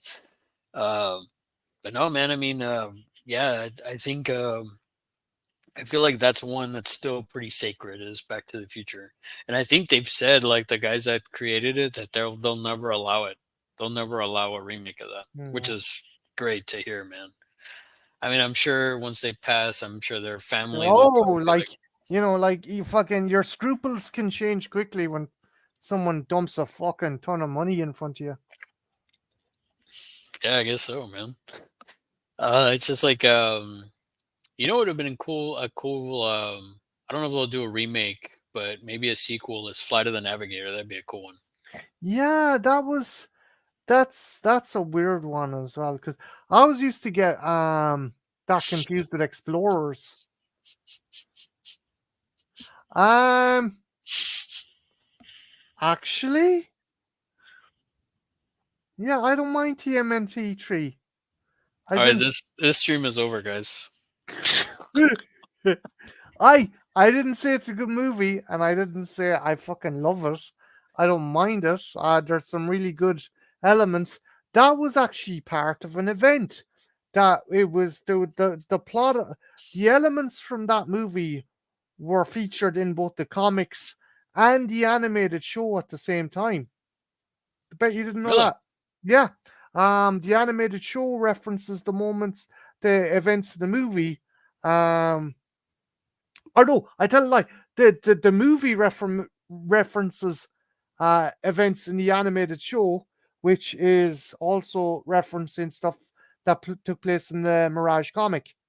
Hmm. So in the Mirage comic, the turtles go after a chick who's fucking around at the timeline and ends up, while also destroying the foot, she ends up fucking killing Splinter's ancestor. So they go back in time, and as a result, they end up following her via the animated show. They end up fighting alongside the original foot, and the events are recorded onto a scroll, the very same scroll that fucking the guy that gets switched with April finds. So it was a part of an event. It was part of a Hmm. big fucking multi-universe event. Interesting. I didn't know that. Mm.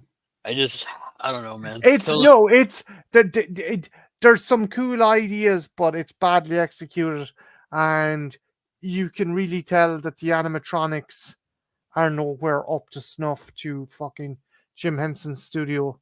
Um, I was about to say like is so here's the burning question: is it better than RoboCop 3?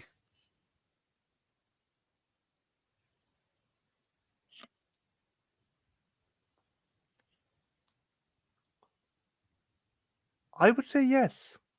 Okay, I would say yes. I would say better than I'll agree RoboCop. with you on that one. And that wouldn't be fucking difficult though. Like again, I like the fact it's a part of a fucking, it's part of a storyline that's woven into the comics and the animated series that all came out around the same time. And like I did the idea of them going back originally, it was supposed to be Urukusaki's ancestor in the movie, but they switched it. And we were also supposed to get a couple other fucking characters like they kind of done a switch where the turtles ended up meet Karai, but instead of Karai being Shredder's daughter, it's actually his great grandmother. That would have been fucking cool. They had so many ideas, but the studio's like, no, we don't want to confuse the kids. Let's just make it a fucking stupid fucking thing.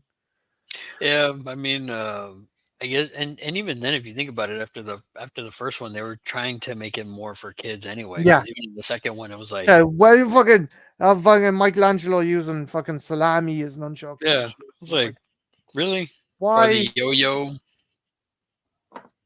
But anyway, Uh, got it. But they, yeah, over this side of the pond, they were called the Hero Turtles because ninjas Hmm. weren't allowed over Yeah, because here. it was like, I think it was like too harsh or something like that. Yeah, It was like, yeah, I've heard that before. That's interesting.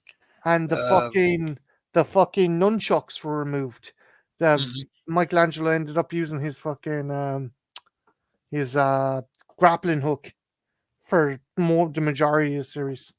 Well, that's why, like, yeah, the series, like, that's why he moved to that in the cartoons. I remember that he's like always using the grappling hook. I'm like, when did this start happening? I mean, when you're a kid, you don't really listen to or think about that stuff or know about that stuff, and then as you get older, it's like, okay, that makes sense. But I mean, if you think about it, can a grappling hook onto somebody? Yeah, grappling hook would be a lot fucking worse if I could catch someone in the Yeah, jugular and just yeah, fucking rip exactly. them out. Yeah. I have a question for you, Larry. Right? Okay. Okay, so you're a fan. Are you a fan of Jurassic Park? Hmm. In fact, What I just saw part three like not like the other night. What's your thoughts on the Lost World, That first one, the first sequel? I thought it was okay. It wasn't like so. Let me put it to you like this. So I did a double feature when that one came out in theaters. I saw that one and Terminator Genesis on the same day. I saw Genesis first, and then I saw Lost World. I came out of Lost World. I was like, wow, Genesis was way better than that. This fucking stream is over. Good luck. Fuck off. No way. No fucking way. No I don't fucking. know, man. For me, I enjoyed Genesis more than Lost World. I didn't hate it. I didn't dislike it. I thought it was good. I just, for me, I just liked. I don't know. Maybe it's just because I saw seeing Arnold as the T-800 again. I don't know. Maybe it's just the feels of that, and I thought it was interesting what they did with like kind of doing beat for beat of the original Terminator with the little differences. There was elements that I thought were interesting, but by far it's not the best. Man, doesn't I think it's better than Terminator 3. That's not difficult. No dice. Exactly. Not yes. Not yes. This is um no, that's another movie again that people don't like because it's quote unquote too dark. And I was like, what? Which one? Lost World? Yeah, a lot of people think it's too dark and too mean spirited. Really? Yeah, Hmm. and I I disagree. I love Lost World. Doesn't hold a patch in the original Jurassic Park, but I think it's a worthy entry to the series. Yes, there's some goofy shit. For example, Velociraptor death by gymnastics. That was fucking stupid. I'll be the first to admit that. Um, but it is what it is it is a loose adaptation of Michael Crichton's novel, but it's also an adaptation of the Arthur Conan Doyle novel. And again, the characters, you could have put those characters in the 1800s and it wouldn't have made any difference to the story. That's the cool fucking thing about it. Hmm. Um, I I think they neutered fucking Malcolm a bit, and they made him slightly dull. They made him a wee bit dull. But Pete Postlethwaite is brilliant. Fucking Richard Skiff as Eddie Carr, he's cool. I like the bad guy Ludlow. I think the roundup sequence is cool. I love the fucking the lawn grass attack with the raptors just fucking Hmm. picking them off. And I do like the ending as well, where they have to lure the T-Rex back into the cargo ship. Yeah, Because I mean, like I said, I don't have any issue with that one. It didn't it didn't hit, I don't know, it didn't hit me as I was hoping it would. And going back and I watched part 3 recently, and I was like, if you want to talk about dark, I thought that one was pretty dark. With that other creature, the one that kills the T-Rex at the oh, beginning. the Spinosaurus, which Yeah, like again, I love this franchise. This is again, this is my childhood fucking baby. Alien and Predator, I love them to bits, but it's this franchise that got me started.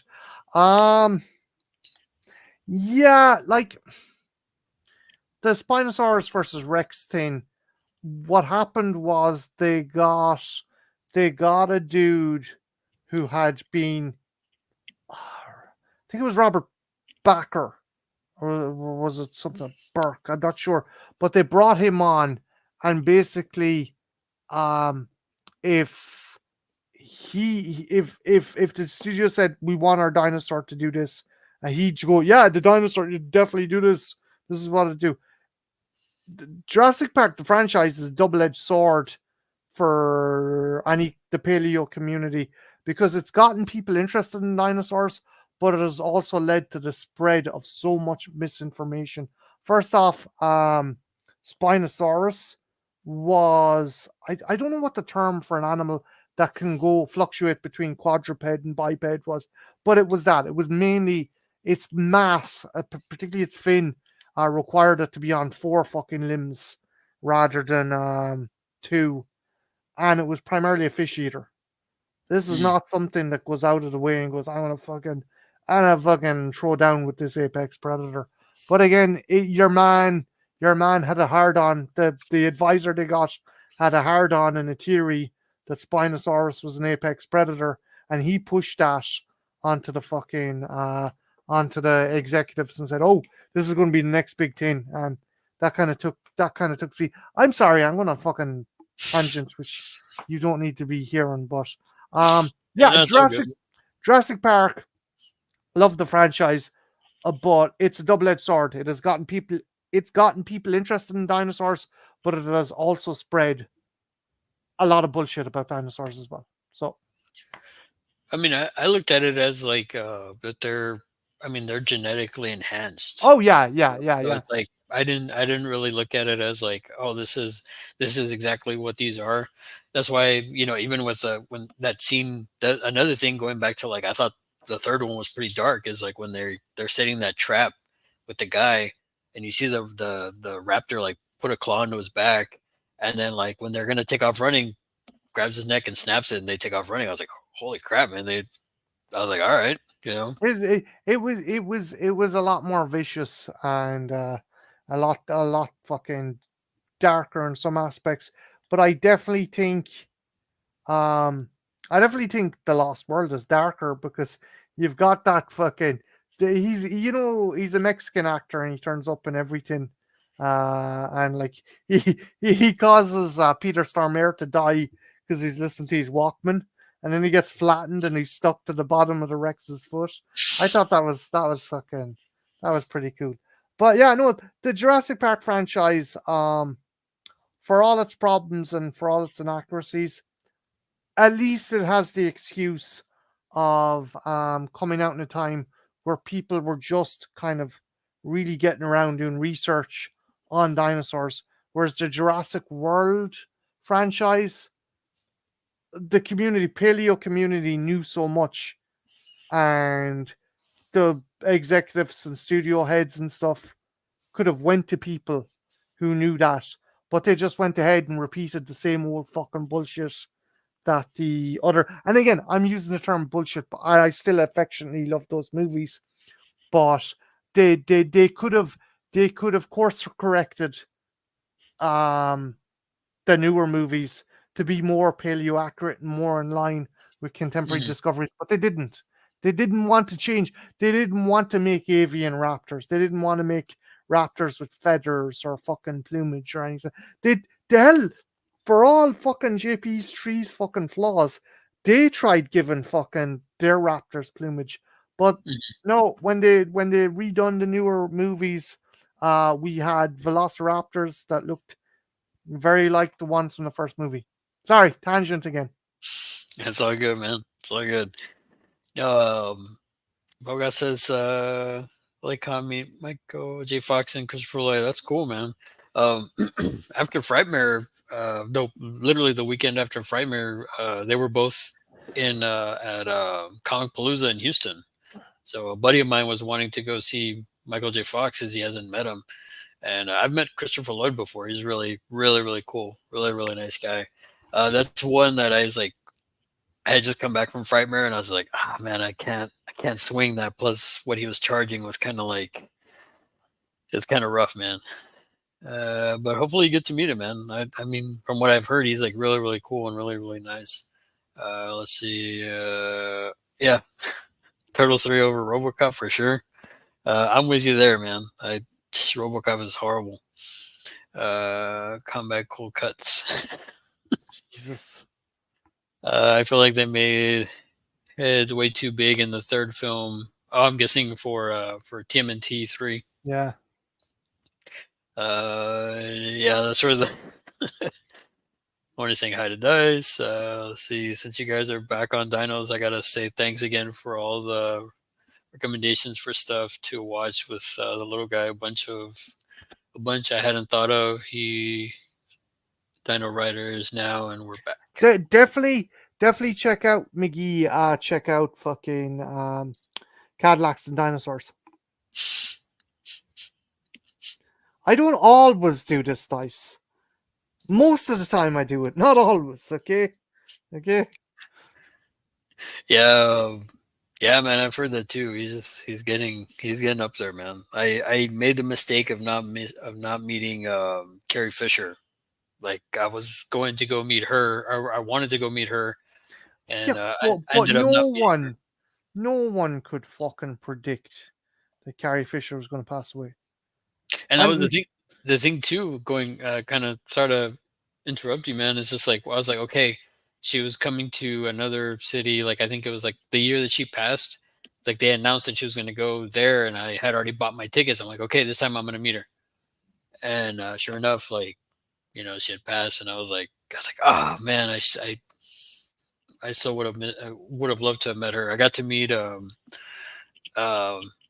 Peter Mayhew before he passed. Super nice guy. Uh, Vader himself, Doug Prowse. I got to meet him before he passed as well. It's like, my God, you're the angel of death, Larry. You're the fucking angel of death. oh man, that's messed up. I'm just fucking joking. She came to Denver years ago. I said maybe next time. Yep. Also, yeah, Kevin Conroy too, man. That was crazy. I even got You, to you, meet you didn't meet Conroy before he died, did you? Please tell me you no, did. I didn't. I haven't met him, or I never met him. Um, but same thing. Oh man, now you're making me feel bad because I met Romero. I met him the second time. He passed after that. I met the tall man, Angus Grimm. He passed after that. Where do you keep your sigh? Do you keep it like? Do you have a special? I'm fucking with you, dude. I'm sorry. I can get it. I can get it for you if you want. Don't fucking touch it. Oh man, I got to meet Veers from Empire, General Veers. Nice. He was super cool. Uh, oh yeah, and I met Wilford Brimley, and then he passed. God, man, this is making me feel bad. Uh, I've had that happen with Stan Lee. Met Stan Lee, he's not with us anymore. So yeah, it's like, oh man, I was like messed up, man. Saintus Dominus. Hey, Nanette, how's it going? Thanks for coming by. Do you have like a 666 marking on the back of your fucking neck or something? No, man, I don't. I promise. It's not behind my ears. It's not in between my fingers or anything. It's happened to me recently too. Yeah, man. It just people are getting up there in age, man. It happens. It's the baby boomer generation. Like they're Mm-hmm. fucking Met Dobson in Oklahoma last year, and he passed away a few months later. Yeah, man. It's just one of those things, man. Oh man, that's cool. You got to meet Gunnar Hansen. Yeah, that's a good one, man. I like the fact Pops fucking included years before he passed away. Just make sure. God, man. All right, I don't. I'll try not to meet any of the people that you want to meet. No, But meet him. Just don't shake hands with him or anything. So you'll fucking suck out their soul or some shit. the one of the people that I also regret not meeting was the first year I went to Frightmare. They had Tyrell there, Oh.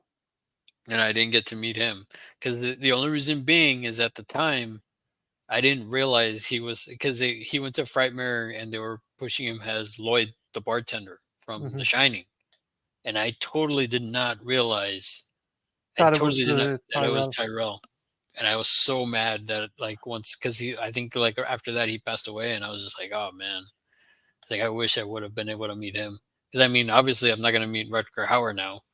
There's no way I'm gonna meet Harrison Ford, you know. The only other people like the other person I'd want to meet is what's his name? Alamos? Yeah, I wanted to meet him.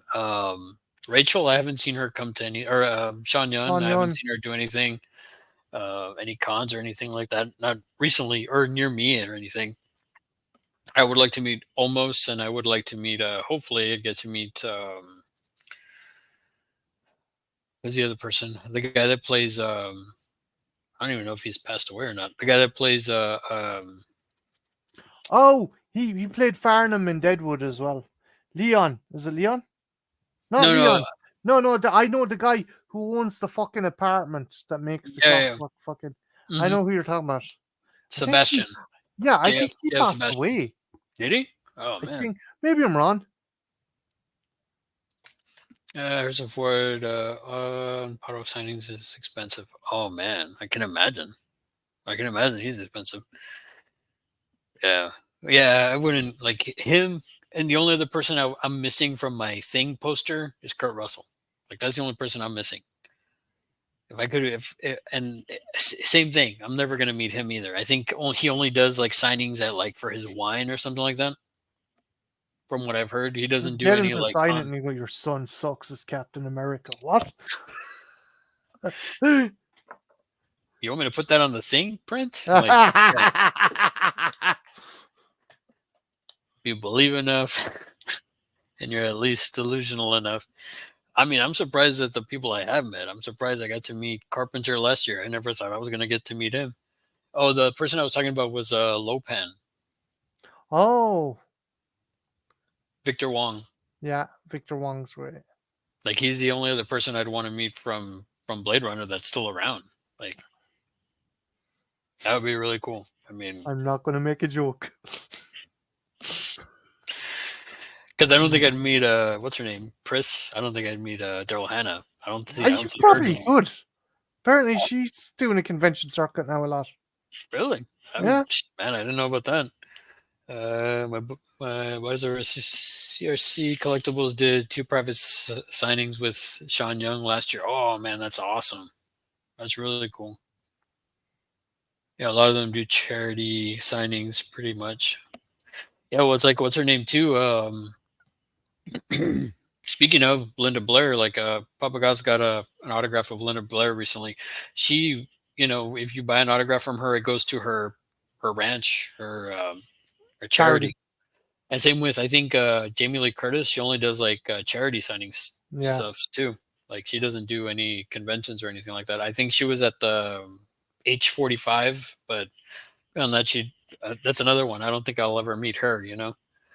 Um, but yeah, but I digress off of the sci-fi stuff. But we're going on 2 hours now, man. What do you think? It's a good time to wrap it up, or it's your fucking. I could talk for an age, but it's your powwow, dude. yeah, some dog sanctuary. Yeah, like when I met her, my first year at Frightmare, I met her, and yeah, she was very big. Like she had a thing for if you want to donate money, and then all of the stuff that you pay for her autographs, it goes to her sanctuary, which is pretty cool. I mean, she has like a whole ranch for like dogs. I mean, that's awesome, man. Yeah, For that's for pretty cool. me and my wife joke about it all the time. It's like if we had land or something, I'd probably have like an army of cats. I'd just be like King of cats, I'd be the like cat saving cats king. left and right, man. It's like it's one of my most wanted. I will never meet her. Yeah, but you know what? I said that about Sigourney Weaver was somebody I thought I would never meet, and I got to meet her, and she was super cool, man. Like she was really really nice. In fact, when I met her a few years back, um, like she was only there for the one day, so I had to make sure that I met her. And when I went up to go sign, I asked her a question, and she started like, well, and she started going into it, and then her handler was like, okay, like trying to rush, and she was like, I'm talking right now. I was That like, dang, was Ripley's pretty about. cool of her that she took the time. So, look, this fan came up to fucking spend time with me, and at least fucking give him something to fucking You know, remember. it's best. Now that I think about it too, man, I met Bill Paxton at that same show, and he passed a year later.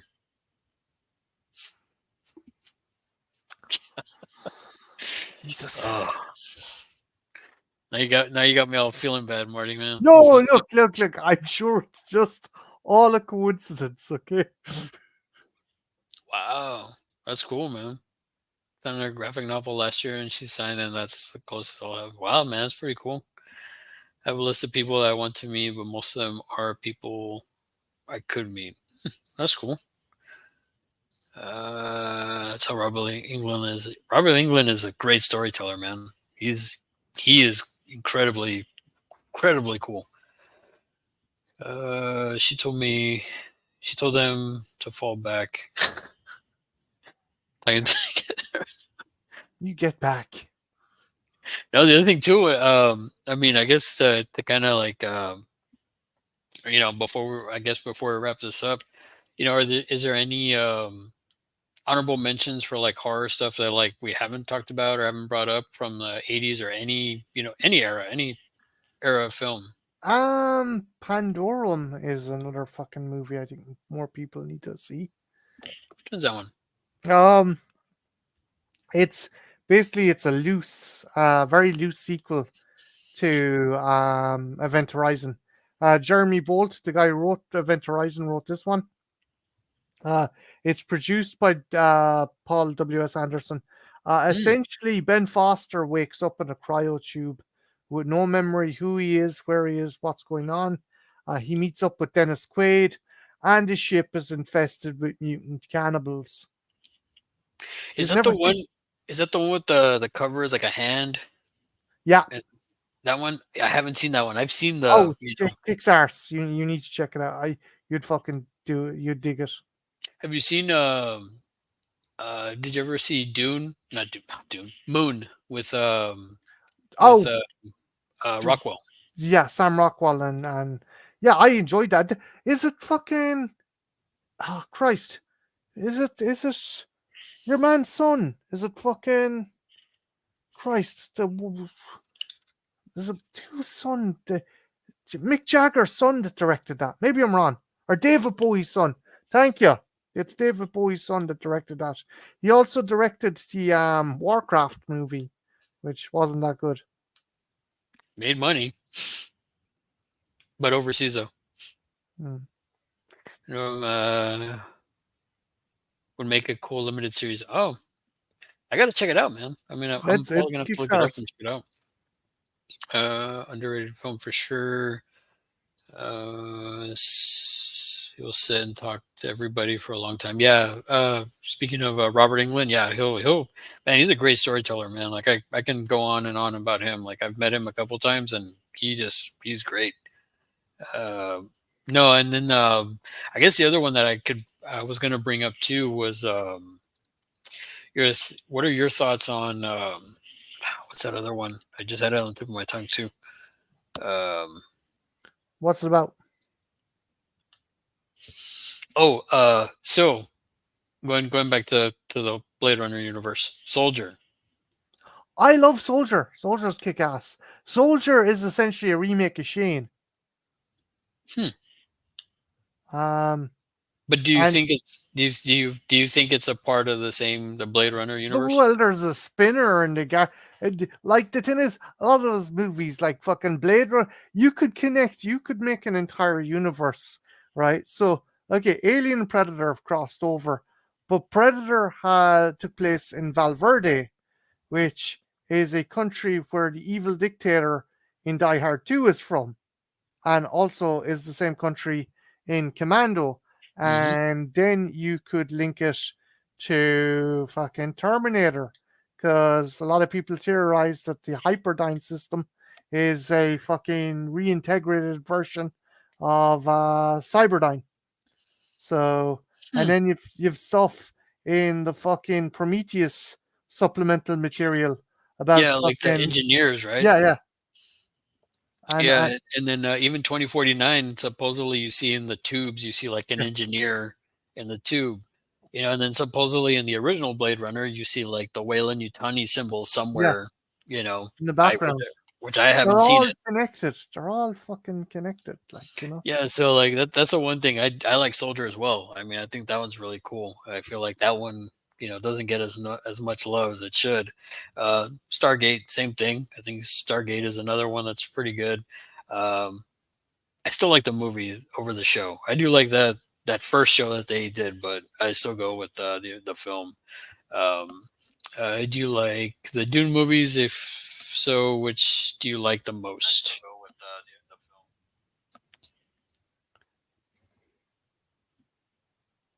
What do you think, Marty? Uh, see, do you like the Dune movies, and if so, which you like the most? I like the newer ones. I do like the newer ones. Do you like the first one or the second one more? Probably second. I think it definitely kicks into fifth gear and tackles the issue of religious fundamentalism a lot more than the other ones. I like both too. Man, that second one is just so it's so like I don't know. I thought it was so epic and grand. With the fight that they have and everything at the end. I thought it was really good. What Eh, was the stay? May your knife, may my knife chip and shatter. yeah, That's man, what that it whole is. fight at the end and stuff. I don't know, man. And then just the whole thing when he kills, the Baron. He's like, grandfather, right? And they just leave him unceremoniously out in the desert to fucking Hmm. rot. Hey, Johnny, how's it going, man? Thanks for stopping by, dude. Glad to have you here. Shame them showing some age there. Oh man, that's great. Uh, yeah. Let's see. I love those Dune. Have you seen those shorts where people are like, Oh yeah, yeah. As it going around skiing around the fucking place. That's fucking brilliant. "No, man, yeah, I like both of them. I like both of the. I like. They're both too different for me. Like I really really like the first one. It made the desert interesting. Hmm. Like that's a movie that I tell people all the time. It's like we have all these like that's a movie that I want to see more of Arrakis. Whereas Tatooine, like after the first, How you many know, fucking times can we go back to the same fucking sandy planet and fucking Star Wars? and it And looks all the even same. fucking yeah, it's like, oh, we're on a new planet called Jakku. It's fucking you It's know yeah, that the original it's draft it was Tatooine. supposed to be Tatooine. Yeah, exactly. One of my favorite book series. I love all things Dune. The only thing I never saw I haven't read the books. Spoiler alert. Or sorry to if I upset anybody. I haven't read the books, and I haven't seen the series that Sci-Fi did. But I've heard they're really good, so I need to check those out. I need to look them up somewhere. Hopefully, they have them where I can The like the stream them. the the books go fucking places that are in fucking sane. I will warn you. Like after like God Emperor Dune and Children of Dune, they go fucking places. Yeah, I'll have to look at it, man. But I hear that the miniseries is really good, the sci-fi one. So, or Children of Dune, right? Yeah, there's a good cast. You've McAvoy and you've Susan Mhm. Sarandon and you've fucking oh Christ, he passed away there. He played Thunderbolt Ross. Shit. Mm. You know who I'm talking about. Yeah, Hurt, William Hurt. Yeah, that's it. That's it. That's it. I never read the books except for the first two. Yeah, I need to check them out. I haven't read those. Yeah, see, even Nanette, she's seen that. I haven't seen that one. Um, I work okay as a straight sequel to Lynch's. Oh, okay, cool, man. I'll have to definitely check them out. But yeah, I guess beyond that, we're already going almost 2 hours 20 minutes, man. So I don't want to keep you any further. But again, do you have anything you want to pimp out, or anything? Um, I know that Jen and Velvet, I think, have a review for Maxine coming up. I just want to plug that for them. I don't know when Cool. it's going to be. They've got a lot on their plate at the moment, but definitely keep your eyes peeled for that. Tomorrow evening, around this time, maybe a bit earlier, I'm on Mad Bloods, just fucking shooting shit with them. And again, I just want to say to Larry, thanks a million for having us on. It's pretty fucking awesome shooting the shit about sci-fi and stuff. Um, yeah, no, I love fucking, I love shooting shit with yourself about this kind of stuff because it's fun to nerd out with someone who's on the same level as myself. You know. I mean, it's one of those things where, like I said, man, like, and thank you for coming on. This was like a last minute, literally like a last minute, where I was just like, you know what, I want to talk sci-fi stuff. I want to talk. So how about this? Before we go, and people in the chat, y'all can chime in on this too. What are your top five sci-fi films?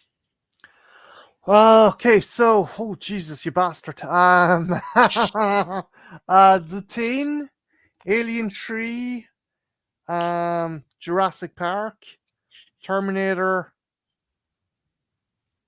and oh fuck you, fucking shit. Um, shite. Do you know what? There'll be something else that'll pop into my fucking head as well. Um, Well, we can always do a part two to this, like later on, man. Another stream or something. there is. So I want to pull something else out of my head as well, not because there's stuff you guys know I'd watch and I watch, but I can watch actually decent sci-fi as well. As not that they're not decent sci-fi, but I can watch kind of decent indie sci-fi as well. And I'm trying to think, is there something there is? We'll end the stream and I'll fucking think of it. Shite. Shite. Okay, so The Thing, Alien 3, Jurassic Park, um, Christ, You just say Larry, what have you done Terminator. to me? You said Terminator, Terminator. yeah, the original Terminator, and I'm probably gonna go with District 9. That's a good one. Bloomkamp. Yeah, That's a really good one. Let's see. Nanette chimed in. Let's see what she says. Jurassic Park, Independence Day, Alien, The Terminator, and The Thing is number one. Okay. So I'm guessing your list, Marty, that was like no order, right? no order, but I fucking you ask me a question like that, I need to be like Batman. I need to have fucking prep time, okay? Sorry, man. For me, in no particular order, I would have to say Blade Runner, Empire Strikes Back, um, The Thing, obviously, and then the last two. This is where it's kind of like. I mean, I guess they could be obvious. It would be I might get flack for this, but I'm gonna probably be the same. Like Alien 3 is in there. I really love Aliens. Like it's probably my favorite. It's my favorite of the franchise. But there's something about the darkness of Alien Yeah, 3. It's just 3. I love it. And that's because, like you were saying, it was a movie that just like there were so many scripts for it, and somehow they pieced together some sort of whatever what we got. Frankenstein thing. It's a movie Yeah. that shouldn't exist, and Hmm. just its cardinal sin, as I said before, is it had the shit luck of coming after aliens. Now this is where I'm in the predicament because it's either going to be Predator or it's going to be Terminator. Like my fifth one is that's where I'm like, I mean, and they're both Arnie, you know. So it's kind of like if I had to go with one or the other, I think I'd probably go with Terminator. Only reason being is because Predator is more ensemble cast, whereas Terminator is just like you know, Mm, like it's the Terminator. It's like Yeah, it's really I mean Predator. It's like the Predator and Arnie. You know what I mean? But I mean the Terminator is just like it is Arnie. is Arnie. So and I still have a theory that I wish they would have done at least another film of Arnie as like the evil Terminator. I wish they would have done one more film and then like in the third one it'd be Terminator 2 basically. Yeah. But that's just me. But the next thing she's never seen Alien 3. Well, definitely got to N- check it out. Nanette, if you're gonna watch it, watch the work print edition, the Assembly extended. cut. Yeah. Yeah, that definitely. I was talking to somebody recently too about the assembly cut, and they didn't even know about it. And I was like, A really? lot of people don't. And I swear to God, if I hear one more person going, the fucking CG in that movie sucks, it's not CG. It's go motion. It's really good fucking puppet work. Hmm. It's fantastically done fucking work with Now a the rod puppet. now the chroma key might Mm. not be, and No, that's That I Yeah, think that's what they're talking about as a chroma key part of it is kind of janky, but I mean, it's all puppet work. yeah. I There's mean, no even fuck. Oh, the what? only CG I think is just the skull right at the Skull end, or when not it the skull, splits, when it yeah. cracks. Yeah, But yeah, man, I tell people all that too. Like, and it was that same conversation. Somebody told me like, the CG and that's bad, and it looks weird, and I'm like, no, it's not CG. The only CG is just the ending where the skull cracks. That's it. It's all puppet work. They did use actual like a puppet. It's just the chroma the key is rod off. puppet. Yeah. Mhm. Although I will say that the dog dressed as Oh, a xenomorph, that's that was a fucking stupid idea. yeah, it With it. was Which which do you prefer as the host, the dog or the oxen? docs. Mhm. But that's just me. I feel Yeah. like when I saw I love the assembly cut. Like ever since I saw the assembly cut, that became my preferred. Like I love that just because of the extra added Yeah. story element that they added to that. And oddly enough, it makes it more dire, or it Yeah. makes it more grim because of it. But I like the fact that, to me, it made more sense the size of the xenomorph coming from the ox than Yeah. from the dog. So I mean, that's just me. No, no. Again, the assembly cut is works. I always call it the fucking work print edition. I don't fucking know why. Apologies, but yeah. I don't know. Again, it also makes sense because Golic just vanishes halfway halfway through the movie. Yeah, like it's just weird. Like people just all of a sudden, but I see it back then. I didn't think about it, and then when somebody turned me onto the assembly cut, I went and I saw it, and I was just like, "Oh my god, man, this is like a whole different movie," you know? There's one element I that was never filmed. It was done for the comic, the Dark Horse comic, and the idea was that Newt had become infected inside in the fucking hive before Ripley could rescue her. And when she drowns, the queen embryo swims out of her mouth and climbs into Ripley's mouth. Oh wow, Mm, that would have been nuts. Ugh. I do like the other scene too, where like uh well, Nanette hasn't seen it, so I really don't want to give too much away. But she's saying I'll try to see if I can watch the assembly cut on streaming services. I don't know if it is. It might. I mean, if it's on Hulu, maybe it might be. Or there's only I have Disney Plus and they have the Alien movies up there, but they're only the regular versions. Now, like if by happenstance your mouse tripped and you clicked on something that was like a website that had like, been known to happen. Oh shit, I clicked onto this. Oh, Alien 3, the assembly. Oh shit, it happened again. I'm after clicking it. Well, I better leave it on, yeah. If the authorities arrive, I can just say, hey, look, I did this by accident. Okay. Let's see. I mean, and that's the other thing too with the like. I was trying to look up to see if I can. It's saying Hulu, but I don't know if it's just like the regular three. I don't know. I'd have to look at it. I know it was gonna be. I know it's probably on Hulu, but I just don't know if it has the assembly cut. But yeah, I mean, I'm right there with you, man. Alien 3, I feel like it gets. It's the same with Predator 2. They don't. I mean, we got Resurrection. Alien 3 Yeah. is better than Resurrection. I like again, it seems to be the case of these movies had the ill fortune of following some of the most iconic sci-fi horror movies of the 80s. Now, honorable mention that I would give for my list, it would be Running Man. Running Man's pretty cool. Actually, another honorable mention, and technically it's actually a remake of a French Czech movie, but it gets better every time I watch it. 12 Monkeys. Yeah, that one's crazy. Did you ever see the series? I never saw the series. I didn't watch the series because I had such again. I'm one of these guys. Maybe I'm just fucking Purist. yeah. I was like fucking hell. We got we we got We gotta. And also, I think we're going for the 3 hour mark now by the looks of things, Larry. And I'm okay with that. But if you need to go and look after your fucking wife, kid, or cat, please fucking let me know, okay?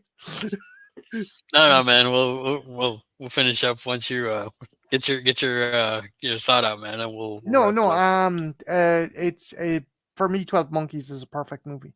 It is. It's perfect. Now, again, it's a remake of Czech slash French co-production from the 50s, I think. Oh wow. Yeah, Hmm. I'll have to but check yeah, it out. I didn't 12 know about that. Monkeys. Definitely check it out if you get a chance. Well, that's cool, man. Never seen remake of 12 Monkeys. I'm guessing it's the show. Did they actually Yeah, do a remake of the the only film? remake they made was the The show, TV right? show. Yeah. Yeah, I haven't seen that. I didn't have any interest in it. I mean, I feel like you said, 12 Monkeys was a crazy good. It's a crazy good movie. Mm. Um, and I never got to rewatch it. I didn't feel any need to. But beyond that, man, I mean, again, Marty, thanks for coming and hanging out with me, man. It was, I know it was last minute, so like, thank you so much for coming and hanging out, and No, no, everybody else no. in the chat. It was cool shooting the shit, and it was cool chatting to everyone as well. Yeah, we hadn't done this in a while, man. So yeah, it was one of those things where like I know I'd been telling you I want to get you on in the house as well. So at some point, we'll see coming up when you're available on a Friday and stuff like that.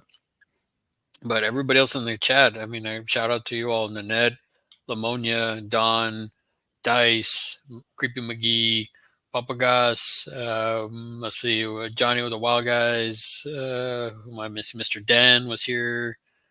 Shout out to everybody. Thanks again, you all, and great feedback too. Everything was like really, really fun. Glad y'all showed up. I mean, for this impromptu stream, like I said, I was telling, I yeah, it's not. It was one of those last minute ones. Again, dude, I'm notorious for pulling stuff out of my arse at the 12th hour. So Thank you so much, guys, again for stopping by. The only things to again, congratulations to Marty for winning our YouTuber of the month. Despite whatever you say, Marty, congratulations, my man. Uh, Also, the only other things I got coming up, I have a couple of reviews that I'll be filming for some figures coming up. Have a live stream. I'm going to be on. Oh, Corey was here too. Corey, I'll be on his channel on Thursday, July 11th, for his movies with series. So definitely check that out. Keep an eye out for that. And then Friday we'll do in the house on my channel this coming Friday with me and Don, and try to see if I can get some other people to come on too. We'll see if that all works out. But beyond that, guys, I mean, thanks again, Marty. Thanks again, everybody in the chat, and and Jen. How can I not? you're grand. She fucking sticks around me the whole time. I'm fucking. No, but I mean, come on, man. Jen was here. I can't. I gotta give the lady the props, I have man. to talk Super to her cool. all the fucking time. Okay, okay. I'm stuck with her. Okay, okay. This is respite for me. But again, thank you everybody for stopping by, and we'll see if when we can do a part two to this, man. Maybe we'll get Kara on here or some other people on here with us. But everybody in Fuck the it. chat, I'll bring the missus, and you'll be like, ah, shit. yeah. What's he done? Well, we'll see Yeah. what I mean. I'd be interested to her take on some sci-fi films, man. It'll just be her giving out about my penis or talking about my penis. What is that? Also, I love the woman. I was only joking. She's fucking gorgeous, brilliant. Jen, if you're watching the replay of this ending part, Marty loves you. He's not complaining about anything. Nope. Nope. But again, thanks again, Marty. Thanks everybody. Y'all have a good night and have a great rest of your weekend, guys. Take it easy. Slán